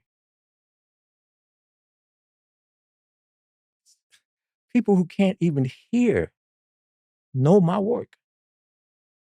Cause you looking scary as hell on that big red Davis, man. Big red Davis wasn't nothing to play with. But I know there's many other movies. But man, I told you I remember I called you when I was remember I called you when my right before my uncle died and I was telling you I put my cousin on the phone because we was talking about we was going down memory lane Mhm. and Mhm. I called you and put her on the phone.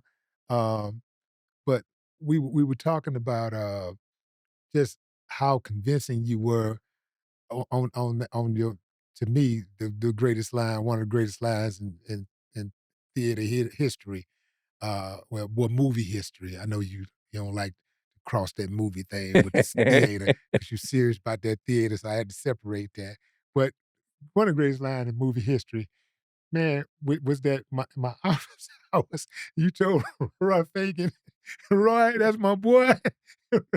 Roy, my dog, man. But boy, now, how close did? Wait a minute. First of all, when you was hanging Roy off the balcony, Uh-huh. was that a real scene? Like, was the balcony real? Oh, yeah, The yeah. balcony Oh, was yeah. real. How close did y'all get? Did they have somebody down at the bottom to catch him just in case he No, man, fell? this is please remind me to tell you about the 9 to 5 line. Okay. But no, to answer this question, um when you see the long shot, those are stuntmen. They wouldn't let me. I wanted to do that, and I was in great shape too. But that's the long shot. That's 9 stories up. So when you see that long shot, that's not me and Roy. That's Okay. those are stunt guys. But when you see the close-ups, that was 3 stories up.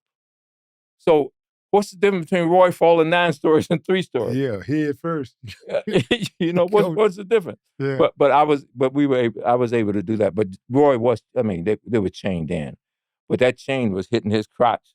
Man, I put Roy on I made Roy cry. He was like, he's hitting me. He's really hitting me. Sorry about that. But the 9 to 5 line, and that line is written in the script. And during rehearsals, once again, I'm trying to build this character. In rehearsals, I said, my office hours are, and that was the end of the scene. So I'm thinking to myself, that's not strong enough. There's something lacking with me saying it. So what I got to thinking was, what do you do with your child? When you discipline your child, you say, I told you not to sit in that seat, didn't I? What did I tell you? What did I tell you? And your kid looks at you, not to sit in that seat. Yeah. And that's what I did to Roy during rehearsal. I said, my office hours are from, and then I looked at him, I said, my office hours are from, and Roy said it. Think about it. How powerful is that as opposed to the scene ending on me saying it? Yeah. Because everybody remembers Roy sitting on the ground saying the line. Shaking. That's what they remember. They don't, it's not me. I mean, that's my line. Yeah. But they remember, and they say it to be like Roy. Yeah. So those are the things that you have to do, Man, building a character. That was mad. You and Roy, that in that scene, now we just talked about Robert De Niro and and Al Al Pacino. Pacino in Casino. In Heat. In Heat. We talked about that. We're talking about two actors playing off each other. That scene is in the discussion of the two great actors playing off each other. That scene is in the discussion because y'all, the dialogue wasn't as long, but it was powerful. Yep. It was as powerful. I have to give it up to Roy, because without Roy doing his job, you wouldn't be talking about that scene. Mm-hmm. Roy did his job. Right. And he fought sometimes because he wanted to fight back, and Robert said, no, that's not what this is about. Because Roy's ego got in there. He said, no, man, I gotta do something. He let him hit me like that, man. I could see Roy wanted to swing too. Right? He wanted to fight back. Yeah. But Robert said no. So, and so Roy went on and did his job. So that scene is working because of Roy did his and I did mine. Man, that movie was perfectly casted. Oh, yeah. Michael Wright, right? Yeah. Michael Wright. I like that.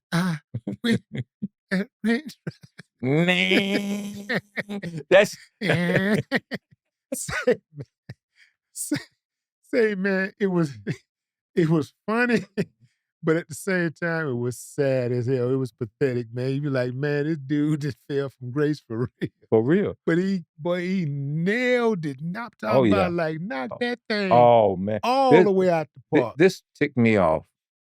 You have to get the documentary. Robert did a documentary called "Making the 5 Heartbeats," and it tells stories in there. And I'm in there, and all the guys are in there, and he interviews us all.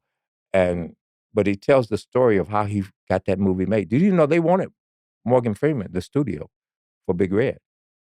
And Robert said, "The hell with y'all," and they wanted other people. Denzel was originally one of the Heartbeats, but he pulled it out of Warner Brothers with nowhere to go because he fought for us. Denzel was gonna be one of the heartbeats originally? Mhm. Which one? Probably Michael Wright's role, but you know, Michael, it it's my, what, oh, that's what I started to say. It really ticked me off because the NAAC, the Image Awards, at that time they didn't have a Best Supporting Actor for the Image Awards, so of course I wasn't going to be nominated. So I said, okay, well, they don't have a supporting actor, so I'm not going to get nominated. But you know, Michael Wright was not nominated. They nominated one of the people that was nominated, Ice Cube, and I thought that for some off movie he had done, how could you not nominate Michael Wright? How could you not do that? Ice Cube won that year? I don't know if Who he won? won or not. I don't remember if he won or not, but I know he was nominated. But Michael Wright should have at least been nominated. How could you ignore Michael Wright? Yeah, that was he demolished that role. Oh my God, yeah. Yeah, he did that, man. That man. Oh, y'all, man, hold on, man.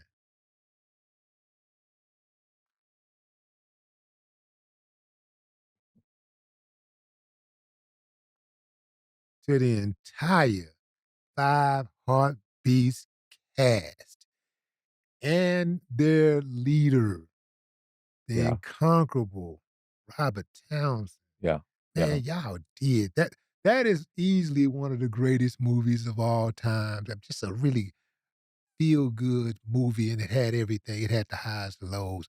It had Mhm, life and death. It had mhm, love and hate, mhm, mhm, joy mhm. and pain. It was in pocket, man. And those are the movies when I say I wanna make movies, that's what I'm talking about. Yeah. You know, I love the fact that I'm in that movie, but Mhm. if I was not in that movie is great, and you know what my favorite scene in that movie is? The last scene, when those 5 black When men they come came back together together, yeah. After all their after all differences. they've been through, Yeah. and they come Yeah. back together, Yeah. and not only that, their women stayed with them. Right. That's my favorite stuff about that movie. How many times do we get to see ourselves like that? Mhm. That's just that ending of that movie is it gives me chills. And that scene in the alley where where Dresser comes Yeah. and he kicks he kicks Eddie Kane, just kicks him and tries to beat him up. And at Yeah. the end of the day, They he's hug. holding him in his arms Yeah. and they're crying Yeah. together. That's I don't watch a lot of movies, over. Like, once typically, when I watch a movie once, that's it. I don't watch it again. mhm. That's one of the few that I've watched multiple times.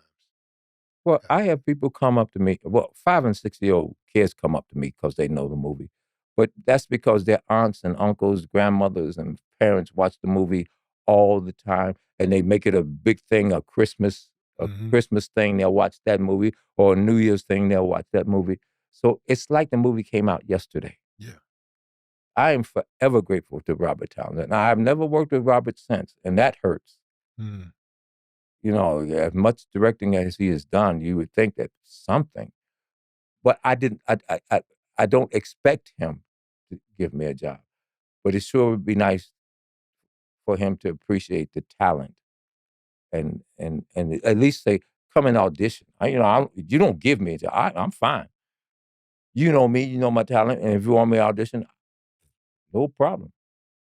But 30 some years and never having worked with him again, it's not it hurts. Have you ever worked with, Jennifer Lewis again?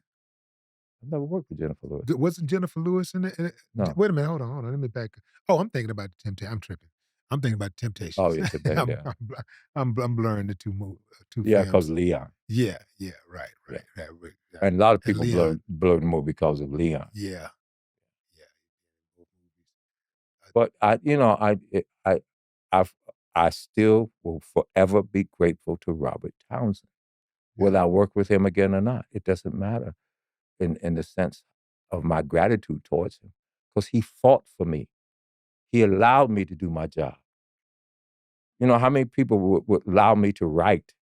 How many people would allow me to you know, to build a character the way I built it?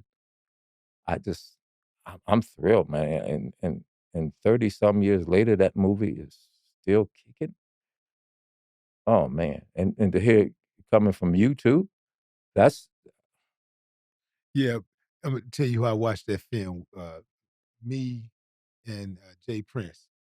Me, him, and another person.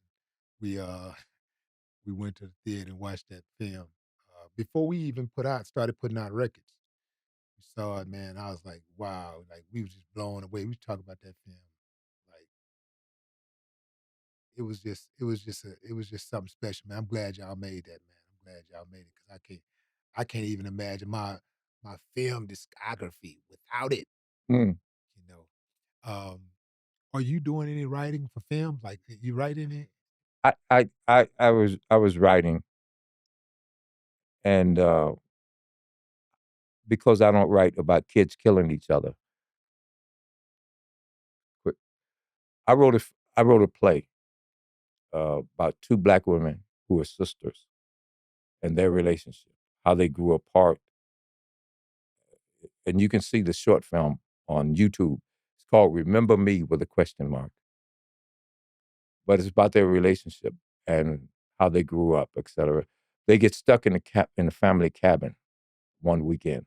One brought her husband, who's a doctor, up to the cabin. The other one is an activist in D.C., and she goes to the cabin to essentially kill herself. And they get stuck in the cabin, and they have to work with through the problems. Mhm. Well, somebody said to me, a friend of mine said, "You need to write that as a film script." And so I did. My agent took it to um, 20th Century Fox and Warner Brothers, and they both offered me 900 and almost $1 million for the script, 999,000, something, whatever it was. And I said, "Yeah." They said, they both of them came back to me and said, "Oh, by the way, can They the want you women to be change it. white?" I said, "Give my mother script back. Yeah. The hell with you." I wrote that for two black women to become stars, but they couldn't believe that black women could be upwardly mobile, ambitious, and middle class all at the same time. That's not in their realm of believability. Do you think that they can't believe that? Because there are examples, there are shining examples of black women being upwardly mobile. Do you think they really believe that, or is just that's one of those things that they kind of detest on the cool? They don't like seeing that. You know, like because like there's plenty of examples of upwardly mobile black women. There's literally thousands, tens of thousands, if not hundreds of thousands of examples today. Not I'm talking about like living black women today. Mhm, mhm, Not we're not even getting to the thousands of years, before. mhm, mhm. So, you know, is it really that they're, not cognizant of that, or is it just one of those things that, no, we're not going to show you guys in that light? I think it's a combination of both. Yeah. There are some people who are totally, because we talked about it, the history, our history, they don't believe. I mean, you look on the internet all the time, and you see people talking about you people, without white people, you are nothing. And yet the Moors were the people that taught you Europeans how to take a bath, how to change your clothes, taught you math and science. But you don't hear those stories. So white people are just as brainwashed as every other human being on this planet. Just like I told you about the Vietnamese women. So yes, it's a combination of both. And some of them who are in charge don't want that to get out, because then that leads you to believe in yourself. Well, I was about to say, like, some white people know the truth, and but they're not in the business of spreading the truth, No. about that type of thing. They know what the truth is, because from time to time you do hear white people who are truth crusaders who was, hey, this is what Yeah. it is. Yeah. This happened. It Yes. happened like Yes. this. I know we don't like to Yes. hear that and know that, Yes. but this is what happened and this is how it happened. And, therefore coming about that truth. Yes. But as far as like that truth being disseminated on a mass scale, you can forget it if you think No, you're gonna get that from American that's media. not gonna Uh, happen. yeah, We have to tell it ourselves. yeah, It's like all my friends around me, all the people around me talking about, "You turned down $1 million? Man, I'd taken that money and gone on and greater than us." No. And this is one of the reasons I turned it down, because once you sell out once, that's right. how easy it is for the second Yeah, and third and fourth time. everything you do becomes about a check, just a Comes about check. a check. Yeah. And since that has happened, that was back in the 90s. And like I said, you can find the short film. I've got 2 short films on YouTube. One called Remember Me, if you go on the Hawthorne James, and others called Lisa Trotter, and that's a story unto itself. Sam Greenlee, who wrote the Spook Who Sat by the Door, wrote a full feature film, and I produced a short trying to raise money so we could do the feature. But okay, I've lost my train of thought again. Uh, but the thing about Remember Me is the two phenomenal actresses are in it. So I hope we get to see it. But I'll think about whatever it is I was trying to say before. Yeah. Well, you're a whole lot better with memory than me, man, because I would have just forgot all that. Like I can't even believe that you remember all the names of all of these directors and stuff. Like I probably could remember the artists and stuff, but I don't remember a lot of directors' names. Well, I don't remember everybody's names, but everybody's kind of important in my life, because I think you were going to ask me once about what my favorite character is, and I have to, and people have asked me that, and I have to answer every one that I've ever done. Hmm. I'm not ashamed of anything, from the very first thing, from the Rudy Ray Moore movie to what I did a month ago in North Carolina. That North Carolina film, I mean, that they did it as a short 2 years ago, and I've won so many awards and film festivals for that film, and they finally raised the money to do it as a feature. So I'm looking forward to seeing that film, Hmm. in the Matchbox. But and he wasn't afraid to let me once again. It's like I interjected in that film stuff about the Moors, and he said, yeah, and he was right on with it. There are so many times when, like, there was a film that I had done a reading of a play with this woman about a black guy, a French black guy, whose tavern still is in New York, who helped fund the Revolutionary War. I mean, black guys do you hear about? But there were lots of black guys with money.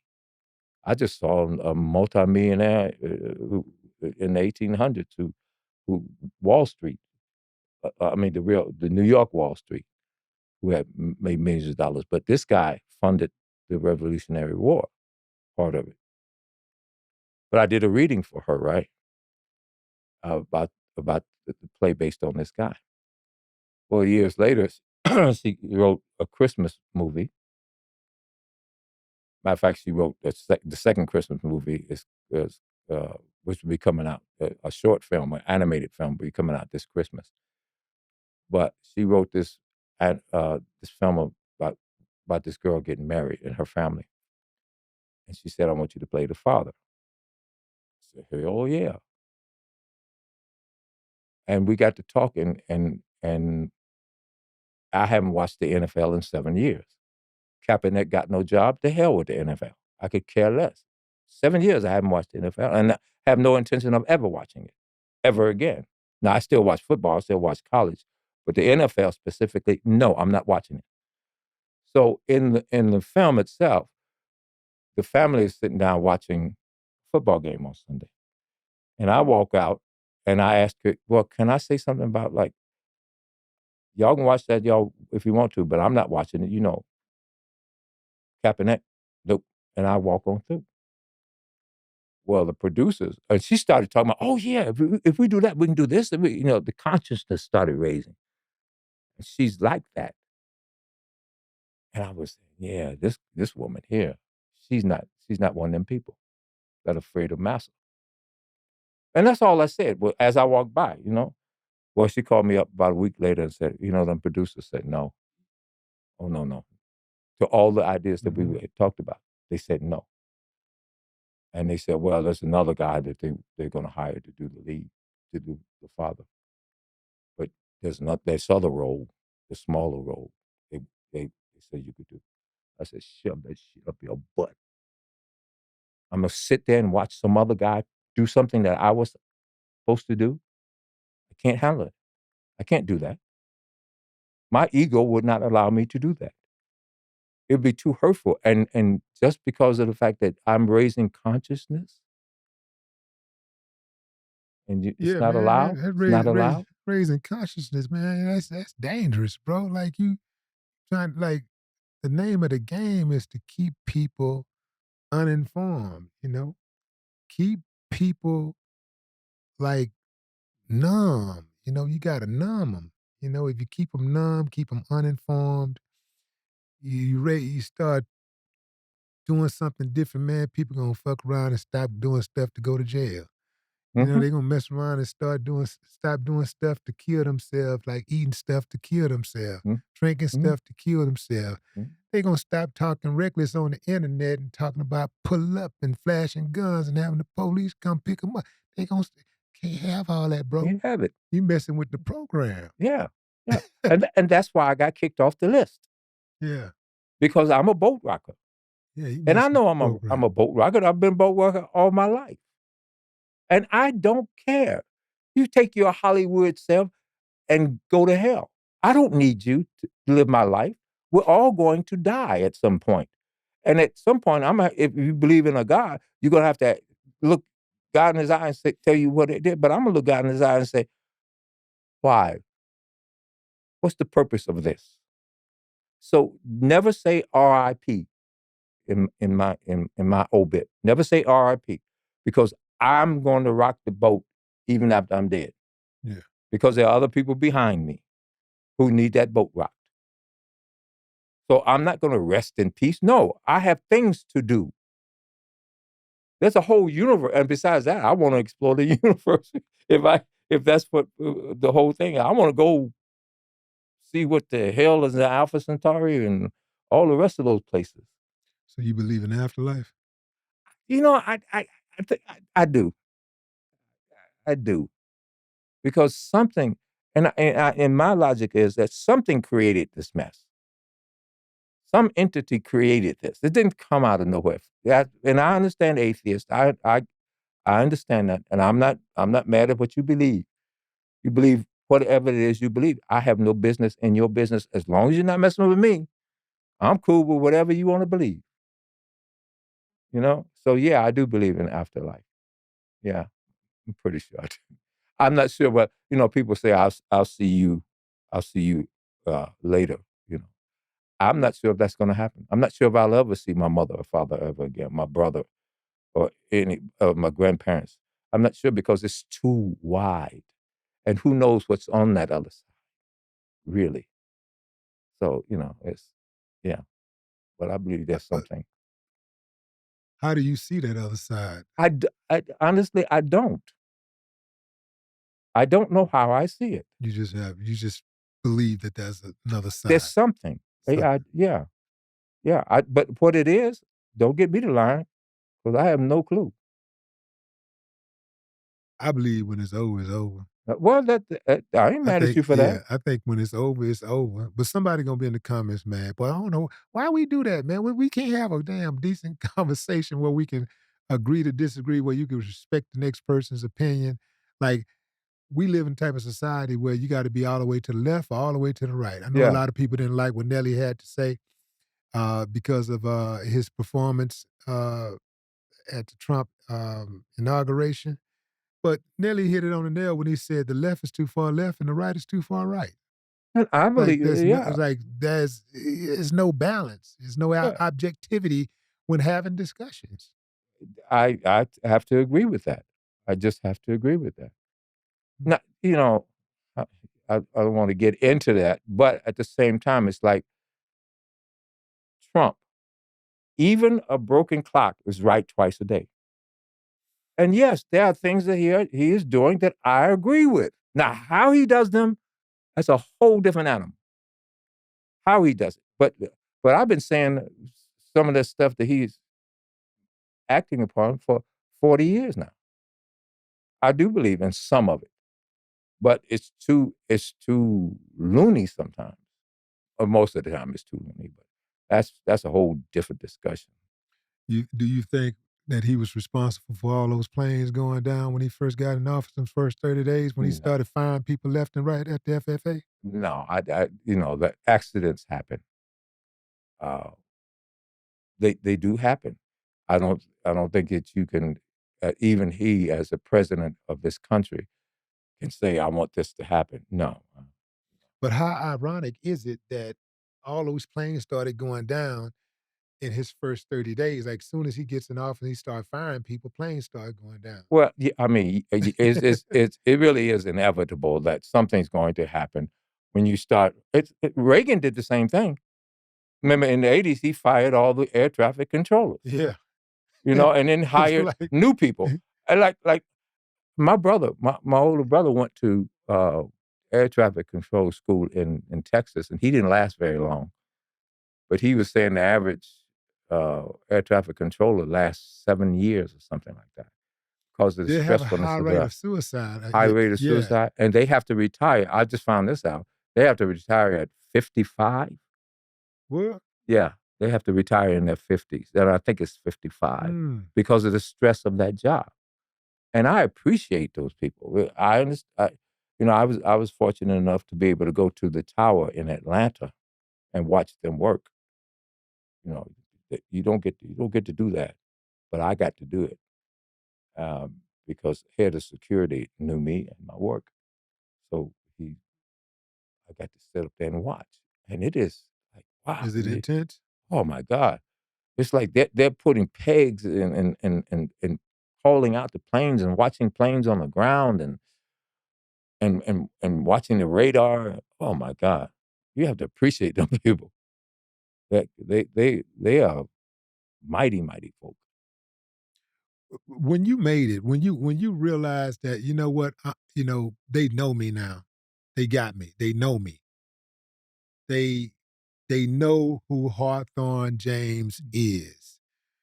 Was there anybody that had passed on that you wish would have gotten a chance to see you in your splendor, Man, all of your splendor? that's a multi-layered question. But first of all, let me do this one. You said something. You said when you made it. My mother said to me one time, and this is after the 5 heartbeats, after speed and all of that. And I'm thinking, I'm making a few bucks, and I think I'm there. My mother said to me, she said, when you finally make it, I don't remember what she said after that. But my mother said, when you finally make it,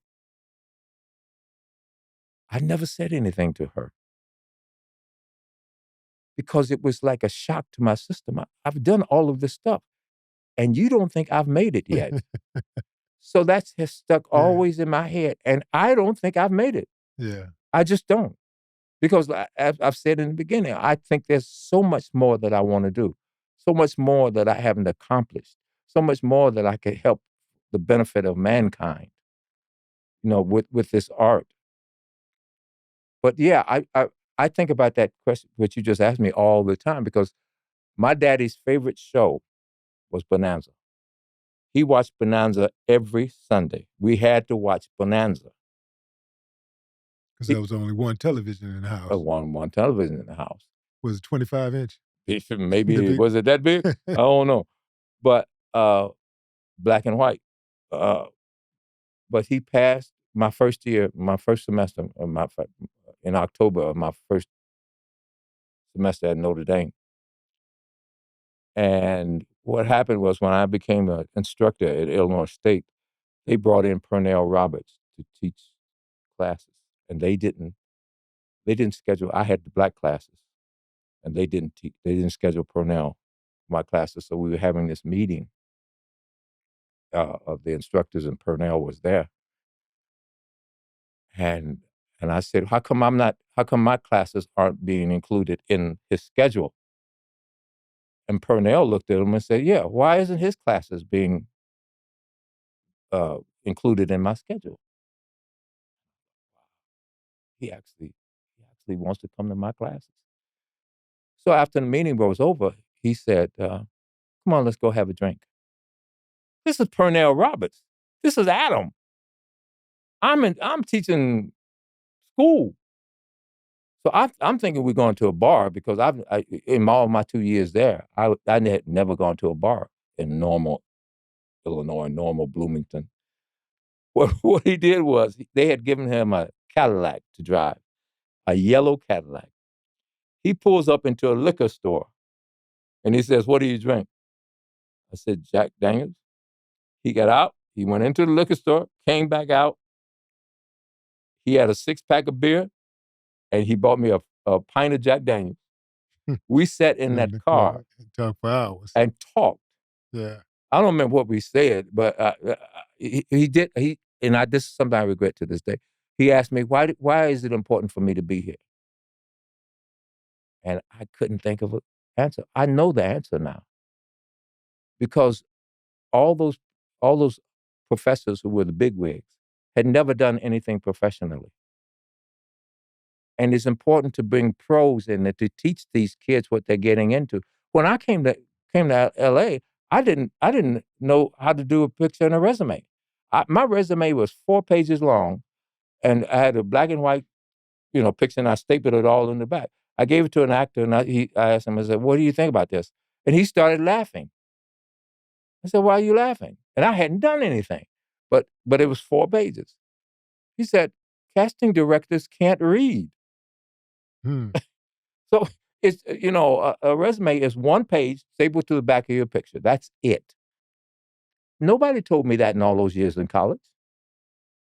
That you need an 8x10 glossy. At that time, it was 8x10 glossy, black and white glossy. Nobody tells you how to be a professional. And that's what I should have said to him, Purnell. But going back to my dad, his favorite show of all time, and I'm sitting in the car drinking with one of those characters. Yes, I wish my father was still alive. My grandparents would sit and watch the old, when I was a kid, Jackie Gleason and all those old time shows and stuff. Uh, uh, uh, Milton Berle, those shows. My ex became Milton Berle's personal assistant. I would go to Milton Berle's house and sit and smoke his Cuban cigars. At that time, Cuban cigars were totally illegal, but that's all he smoked. So we would sit up and smoke, and he would tell me stories about the old days. I wish my grandparents were there to hear that. Hmm. Yes, yes, yes, yes. All those people, to know that their hard work is paying dividends. Yes, I wish I could tell them. Yes, I wish I could do that. Yes, you're absolutely right. What actor has helped you the most in your career? What actor? Ted Lange has helped me because he got me the scholarship to go to London, and he put me. There's a film of Othello, the first Othello featuring a black man to play Othello on screen. This was before Fishburne, but it had a very limited theatrical release. Teddy, I played Iago, and that's a story, a long story, but I played Iago, so I'm on screen as Iago in Othello. I just want to interject right quick before I forget. We're gonna have to do a part 2 of all the stuff you said. That's a long story. We'll talk about some other time. But go ahead. But yeah, the actors, Teddy has helped me. But the people who really helped me were my teachers. There was a guy named Hal DeWint who taught an acting class. And when I first moved to LA, I was in his class with Bill Duke was in that class. Um, Earl Billings was in that class. Carl Franklin, who became the director. He directed Devil in a Blue Dress and One False Move. Myrna White, who I think Myrna's the choreographer, but so many of those people. And Hal DeWint took me and he taught me about the camera as opposed to the stage. Hal actually directed me in a stage play. He directed me in Pearlie, but he's the one who taught me how to bring it down. All my teachers from Father Barry Schneider, when I was in Chicago, he would do one of two plays every year. He did Raisin in the Sun or Hamlet. Well, I was a freshman. I couldn't, and they were doing Raisin in the Sun, so I couldn't be in that. But I was in Hamlet. I played one of the guards in the beginning, Bernardo, I think it was. He took us on tour with those plays. In high school, man. We went to Wisconsin, Minnesota, through the state of Illinois. He took those plays on tour. And we had to stay in white people's houses. Now, I'm this kid, I told you before, I'm this kid didn't have enough to eat, and we ate beans all the time. We're staying in white people's houses. They had meat at every meal. Their kids had their own rooms. They were huge houses. I'm 16 years old. And I'm going through house after house after house after house. And it dawns on me, I say to myself, I want me some of this. Yeah. Why can't I have this? Barry Schneider was extremely important to me because he showed me a different side of the world. And I actually was involved and lived in those places for a certain amount of time. So Barry Schneider, Sister Aquinette, the woman, the nun that did the kindergarten plays, who put me on stage for the first time. And then when Father Richards was retiring, I was in 8th grade, and they lined all the boys up and said, okay, pretend like you're Father Richards. And I watched the boys, they were terrible. And I kept thinking to myself, get to me, get to me, get to me, get to me. And so they finally got to me and said, okay, pretend you're Father Richards. And I became Father Richards. And you should have seen them nuns' faces. It was like, I knocked it out in their minds. They saw something. So Sister Aquinette was important to me. There was a guy in Michigan who was a theater teacher. His name was Carl Chrysler. He put me on stage. And then let me get to this one. At Notre Dame, all those guys I told you about who constantly put me on stage, and I told you those stories, the stories about past. But when I went to Michigan, because there was no graduate school at Notre Dame, so all the undergrads got to do all the work. But when I went to Michigan, all the graduate students got to do all the work. Well, when I first got there, the big play, there's always a big play at the end of the year. The big play this year was King Lear. That was the big play. And so from the first minute I stepped on the campus, people were talking about, oh man, King Lear. And you know who's going to play King Lear. Yeah, everybody knows who's going to play King Lear. There's a white guy who was the big muck in the theater department. Oh, yeah. Don't even bother to audition for King Lear because he's going to get it. He's going to play it. You audition for all these other roles. And in my mind, I kept thinking, every time I heard somebody say that, I said, okay, believe that if you want. Believe that if you want. So spring comes along, auditions come. I went and auditioned. And in college, most colleges I'm aware of, they post the cast list on the wall in the hallway of the department. So here I come along to see the cast list, see if I made anything. And there were about 15, 20 kids standing around. And you could hear them. Oh my, blah, blah. I walk up They see me. It's like the Red Sea parting. They parted. And I walked up to the cast list. And I looked at it. James Hawthorne, King Lear. And I just turned around and walked away. Mm. Total silence. And as I get about 10 feet away, you could hear him start up again. You know, that's, oh, man. And that Dr. Bergwin was the one who cast me. Grateful for him, another teacher. Another teacher. It's funny because at Michigan, I had to maintain a B average in order to maintain my scholarship. So I didn't want them to think I was stupid and ask them, well, if I get an A and a C, does that count as a B average? So my grades at Notre Dame weren't great. I was able to get out. But at Michigan, because I thought it's taking Spanish and all these other classes, this is stupid. I don't need this. I'm an actor. But at Michigan, I said, well, I don't want to be stupid. So I guess I can't get anything less than a B. I came out of there with, I can't remember what it was. It's either a B plus or A minus average because I applied myself. And that's what I did. But the stuff that I've been through with it, the people that I have known, the life that I have lived, it's just absolutely fascinating. I think it is.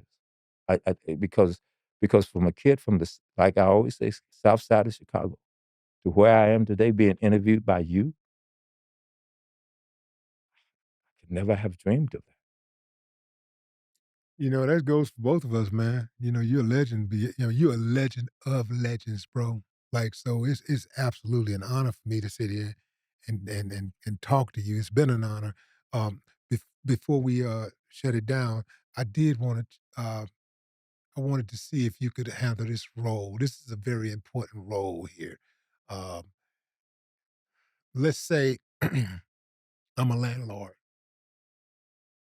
You are a father of 4 children, and you have your wife, and I'm coming to you, and I'm telling you, you got to get out because the rent is due, and you don't have the money. You lost your job.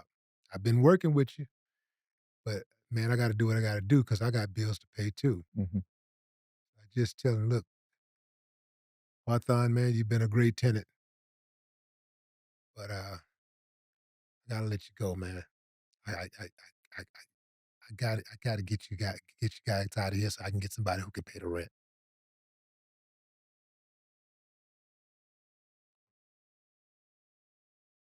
And I want you to know how much I really appreciate you.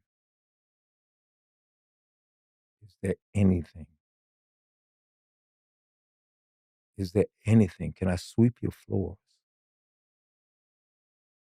Can I do anything?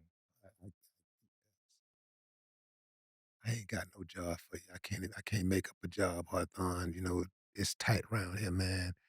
Everything, walls are closing in on us, man. I don't even know how much longer I I can even hang can't on to this place, man. not leave. My children need to stay under some roof. I am begging you, and I don't want to do something that I'll regret. Just give me time. You know me. I've given you You've time. always known me. So don't make me do this. I've given you time, man. Time is up, I Hawthorne. need I gotta more go. time. Time is up. Time! Time is up, man. I need you to get your stuff and get out. I'm sorry. I've asked you not to make me do this.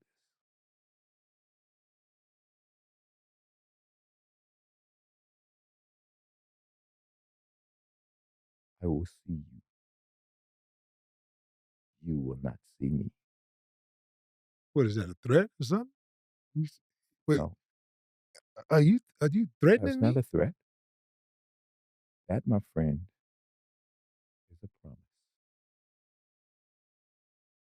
So after I look out for you and I Thank give you you this very much. opportunity Thank you very much. to stay at my house, Thank you very much. rent free for 6 months, this is how you treat me? Thank you very much. Thank you. I appreciate you. Yeah. All right, Okay. kids. I'm gonna send you to your aunts down in North Carolina. Emma, you and I. No, I think you better go with the kids. Thank you. Yeah. Uh-huh.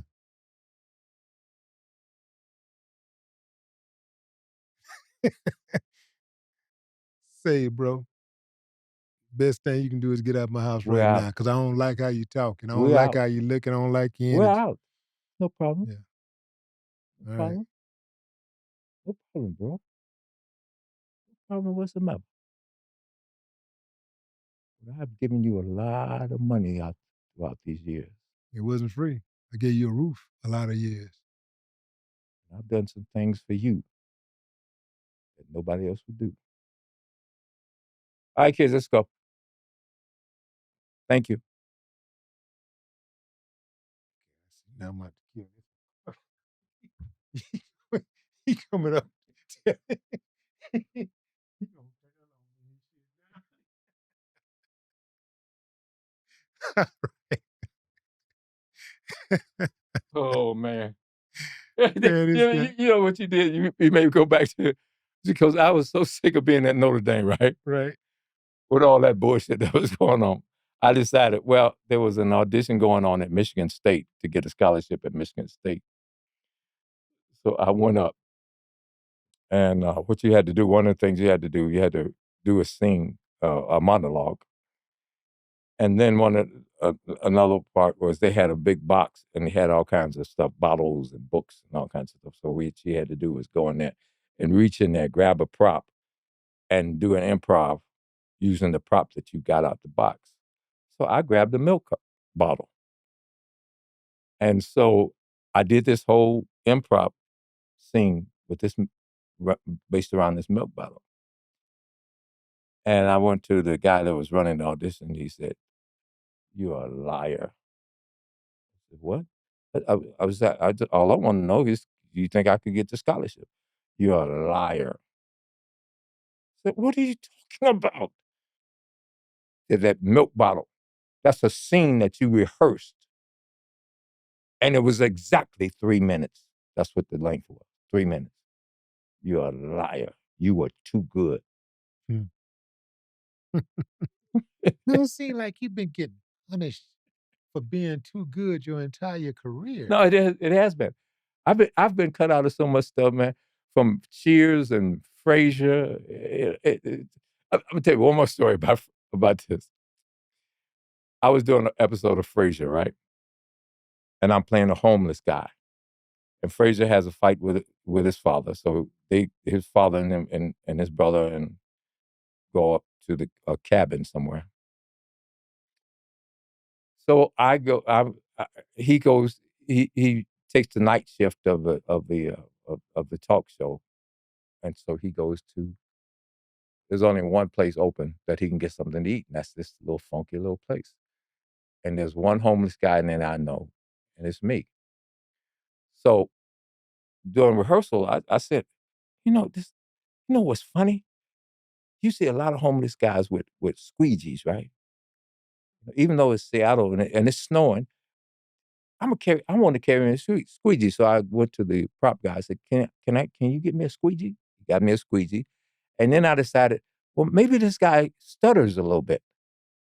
So I decided to stutter. Okay, so the first you do two shows on Friday. You do one show in the afternoon, and the writers go away and rewrite stuff, and then you do the night show. The afternoon show. So I walk through the door, right, and I'm carrying this squeegee, and the audience bursts out laughing. I mean, it was a huge laugh when I walked through the door because they recognize that it is coming this month with this squeegee. I hear the director, James Burrows, cut. There's a light on back here. Let's get rid of it. Then he walks up to me and he says, lose the squeegee. Hey, man. I said, okay. So, I walk through the door. And the next take, there's no laughter. So you know it was the squeegee. Mm-hmm. Walk through the door. And I talked to the other homeless guy, my friend, the homeless guy, and I stutter. Audience breaks up laughing. He said, "Lose Cut! stutter." Cut! There's something wrong here. Blah, blah, blah, blah, blah. He walks up to me and says, lose the stutter. You cannot be funnier than the star. Happened to me with Shelley Long in Cheers. I was funnier than her in my stuff. They cut all my stuff out. That's those lessons that you learn as you go along. How many episodes of Cheers you did? I just did one. Yeah, okay. I got to go back and check that out because Cheers was one of my favorite shows. Yeah, I did the show where Shelley Long was on jury duty. You want to know where you want to go, where everybody knows you. Yeah, that's a dope. That was back when television had real theme songs. Like a theme song would be a hit song. Yep. Be number one on the radio. Hill Street Blues song. Yeah. Yep. Number one show. Number one song. Great times, man. Great times. And so how do you feel about the trajectory of the industry today? Like, where do you think it's headed? I'm not sure, but I don't watch TV. The new stuff. I watch The Rockford Files. I watch Perry Mason. I watch cooking shows. I watch HGTV because I can't watch this new stuff because it's pure propaganda to me. It's teaching you how to be perverted. I can't watch it. Every time I try and watch, and this is not to be offensive to anybody, but I think it's a show called Bones, and there's this black guy on the show. He's a lawyer, and so I watched like two or three of the shows, and I said, "Oh, this is something I can deal with this." But the third show, he was sitting in there eating breakfast. This big black buff guy, he's eating breakfast, and the white guy comes down the stairs, and he goes to him and he says, "Have you told your mother about us yet?" I'm done. I'm done. We can't have a black character, a man, and that happens show after show after show It's after gonna be show. hard to find a show like these days, I man, can't do without it. Yeah. I can't do it because I know this for a fact. When you try and sell something to Hollywood nowadays, they always say, "Where's the gay character?" If you don't have one in there, you have to put one in there, and if you don't, they reject your show, and that's fact. That's fact. Yeah, if you have a predominantly black show, or even if it's just a black director, you got to put it in there. You got to put it in there. Yeah. No, that's you always get me started with. I was watching the show. I was watching a promo for the show, the new black soap opera. Now I don't watch soap operas, but I see all the ads for soap. All the ads for soap operas. But this black soap opera, these two women in the ad put their tongues down each other's throats. You know they're getting ready to do the nasty. When the last time you saw a white soap opera do something like that? They don't even, between heterosexuals, they don't show that kind of passion. They just show a peck on the cheek, whatever it may be, and then they yell and scream at each other. The next week, they show these two black women duking it out. Have you ever seen that on a white soap opera? You might as well have been watching the Housewives of Atlanta. They're fighting. That's what they think of you, Willie. That's what they think of you. Otherwise, they wouldn't allow that to be in there. You can't have a black soap opera without all that nonsense because they think that's what black folks want. They want to see each other fighting, and we have become the poster child for AIDS and everything else. I don't even think is that they think that that's what black folks wanna watch. I think that's what they wanna watch. I think that shit is one of them things where, "Like, man, let's make them fight. Let 'em fight." You Yeah, know? I "Okay, let's, but that's what I keep talking about. I've been talking about the whole thing is to be able to be in control of self, of who let the world know who we really are. John Amos told me that he would often just scrap all the time with Norman Lear Mhm, about how they portrayed Jimmy Walker. mhm, You know, mhm. he was like he and uh, Esther Rolle was constantly trying to bring real story matters to the show, Absolutely. and he said it was a constant fight. He was like, "Look, we're not trying to take the funny out of it. We're just trying to, say something, with the funny, like, because we understand it's a comedy, so you got to be funny first." But he was like, "Well, if we can tell a story and still be funny, Mhm. why not?" Why not? And he said he's like they didn't want it, so they always had to fight. Even he had to even fight to be on the show. That's Esther the role. Rolle had Yeah. to fight for him to Mhm. actually be on the show because they wanted her to be a single mother. Uh-huh. They wanted her to Yes. be a Single single mother. Yeah. mother. Well, see that's and they were all white Jewish writers. Same way with Fresh Prince. There was one black writer. That's because he was a friend of Will's from Philadelphia, and Will said, "Bring him on as a writer." All the rest of the people were white writers. Well, I know we gotta go, but this is I told my agent I don't want to audition for one-liners anymore because I'm trying to build. I've said before, Mhm. I'm trying to build. I got an audition for Martin, and it was a one line. And I got so pissed at my agent, I told her, I said, "Don't ever do this again." But I said, "I'll go through the damn audition because I don't want to lose face for you or for me." So I went to the audition and I sat there in that lobby and I was seething. What happened was they called me into the room. I grabbed the door and I slung it open to walk into the room. And I stood there, mouth agape. There's a guy named, we call him Big Sam Art Williams. He wrote a play called Home, which won, I think it was an Obie Award or something on Broadway. It's a huge hit called Home. He's sitting on this end of the table. Martin Lawrence is sitting on that end of the table. And in between are all the writers. Every one of them were black. I thought Bentley wrote on that Yeah, show too. yeah, but no, Yeah, but Big Sam was the executive producer. Bentley came later on something. yeah, He was just a okay, producer. He may have been sitting in that room, yeah. but all the writers were white, were black.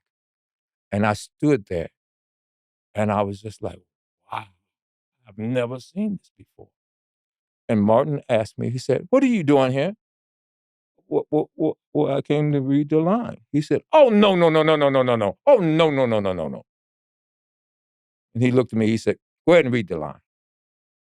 So I read the line, and I left the room. I closed the door quietly because I was just fascinated. I'd never seen this before. Week two later, my agent calls me. She says, "Martin is getting ready to write the Christmas episode. They'll write it for you if you want to do it." I don't know if you ever saw that episode, Brother Claus. I played Brother Claus. Now, man, I'm finna go back. I'm finna go OD on Hawthorne. Yep, Yeah, Brother Claus, where I come in and hold the radio station hostage because my wife left me, and I'm right. trying to get her back. I remember that episode. No, no. Everybody's in there, but yeah, played the character, and they wrote it for me. Yeah, I will forever be grateful to Martin Lawrence. yeah, Same deal, because he respected me, yeah. and I appreciate that. Is there a role that we haven't seen you play that you really would like to play if you could write it yourself or somebody else could do it? Oh man, there's so much stuff to really. That's hard to answer. There's so much stuff. There's so much positive stuff. At one point, I wanted to play but they've done it a couple times now. The Western guy, the sheriff, the marshal. Can't think of his name. Uh, but they've done it a couple times now. But all those stories are stories from previous. You know, the men who stand up and don't take that crap from nobody. That's the kind of roles I want because our children need to see that. You know, I along with Remember Me, that's just $1 million. I've turned down so much money, man, because I'm not doing that crap. You know, and at one point, I was almost homeless. Had it not been for a couple of my brothers and my ex, who paid me back money that she owed, and my current wife. Let me tell you a story about my. I know we got to go, but my wife, I've known her since the '90s. I think she says '98, and we dated often. And somewhere around the mid to 2010, somewhere in there, I was broke. I don't spend money.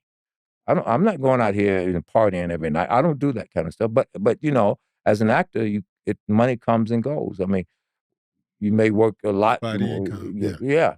yeah.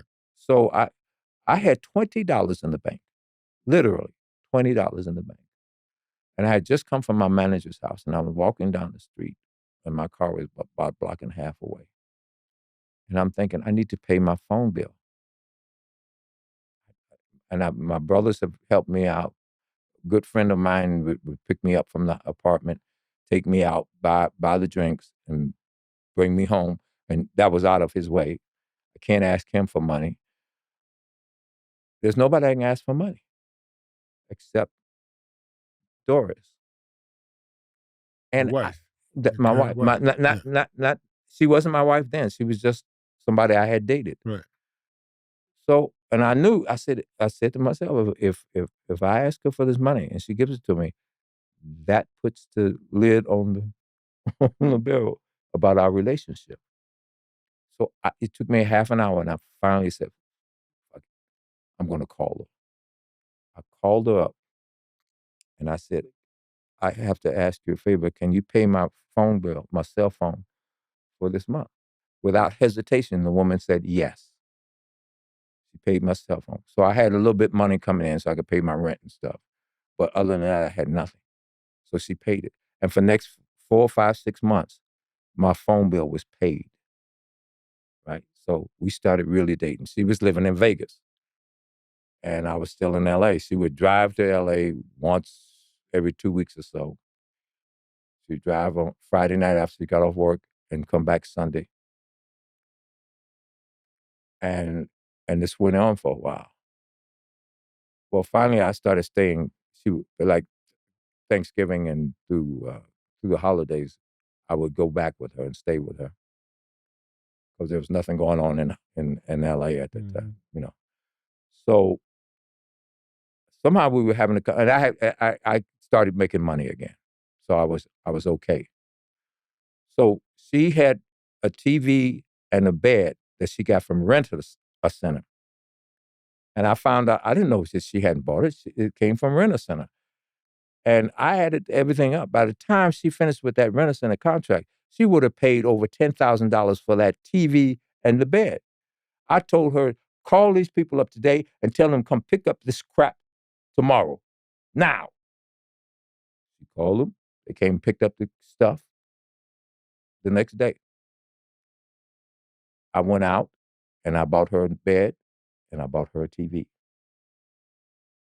Well, 6 months or so go by, and somehow or another in the conversation, I find out that the reason she was able to pay my cell phone bill, she had hocked all her jewelry to pay my cell phone bill. I marched her little butt right down to that hock shop and got every piece of her stuff back. Think about that. How many women would do that? You think I'm going somewhere without her? Shit. Be a cold day in hell. That woman hocked all her stuff so she could pay my bill without asking. I asked her for 1 month. She paid it for 4 to 6 months. There's a woman listening to this podcast right now saying, shit, I ain't paying not one. And then you lose everything that you could have had because you're too short-sighted to see the long picture. I make money now. Yeah, she still got to work. But we bought a house together. Man, you should see my house. Shit. I never in a million years thought I'd have a house like that. I mean, it's not a mansion, but it's a beautiful house. Pool in the back. And we're still scraping by. But we got it. You're happy. And I'm very happy. Yeah. That, boys and girls, is purpose. You dig what I'm saying? That right there is that says more than anything. A lot of people, they think when you get money, the money solves everything. And invariably, somebody who ain't never really had any real money, they'll say, well, give it to me. Shit, give me the money. I will. All I can say is that you're gonna have to experience it for yourself before you can really understand it. Because I myself have been the saddest at times when I've had the most money. Mhm. So Yeah. I know the feeling, man. And I know the feeling of watching Hawthorne James on the screen, baby. You know what I'm talking about? Like this dude right here, man. Y'all don't understand, man. You've been blessed to listen to the words and gain insight from one of the best to ever do it. I'm talking about complete. If you were to go and read something about acting, you could easily take a picture of this guy right here and just pass it around. And Universal, man, the people that know, they gonna be like, yeah, that dude right there. He already said, two of the biggest and the baddest to ever do it, Sam Jack and Denzel said, hey, you that dude. And look, man, I know that they cold in what they do, but just on my side, I'm gonna stick up for the artist side of things. Yeah, you that dude. Thank you. Ladies and gentlemen. Hey, anything you want to share before we leave? No, I think I've spoken enough. I mean, there'll be hopefully other times and stuff. But let me tell you this to all the people out there, especially the kids. Keep your head up. You're gonna go through it. I'm still going through it. You're gonna go through it. But as long as you trust and believe, you'll be all right. But you gotta keep pushing through. And let me tell you this. I love each and every one of you. Each and every one of you, I love you. I love you and know that you are loved by somebody. All right? All right. Ladies and gentlemen, Hawthorne James, no more talk.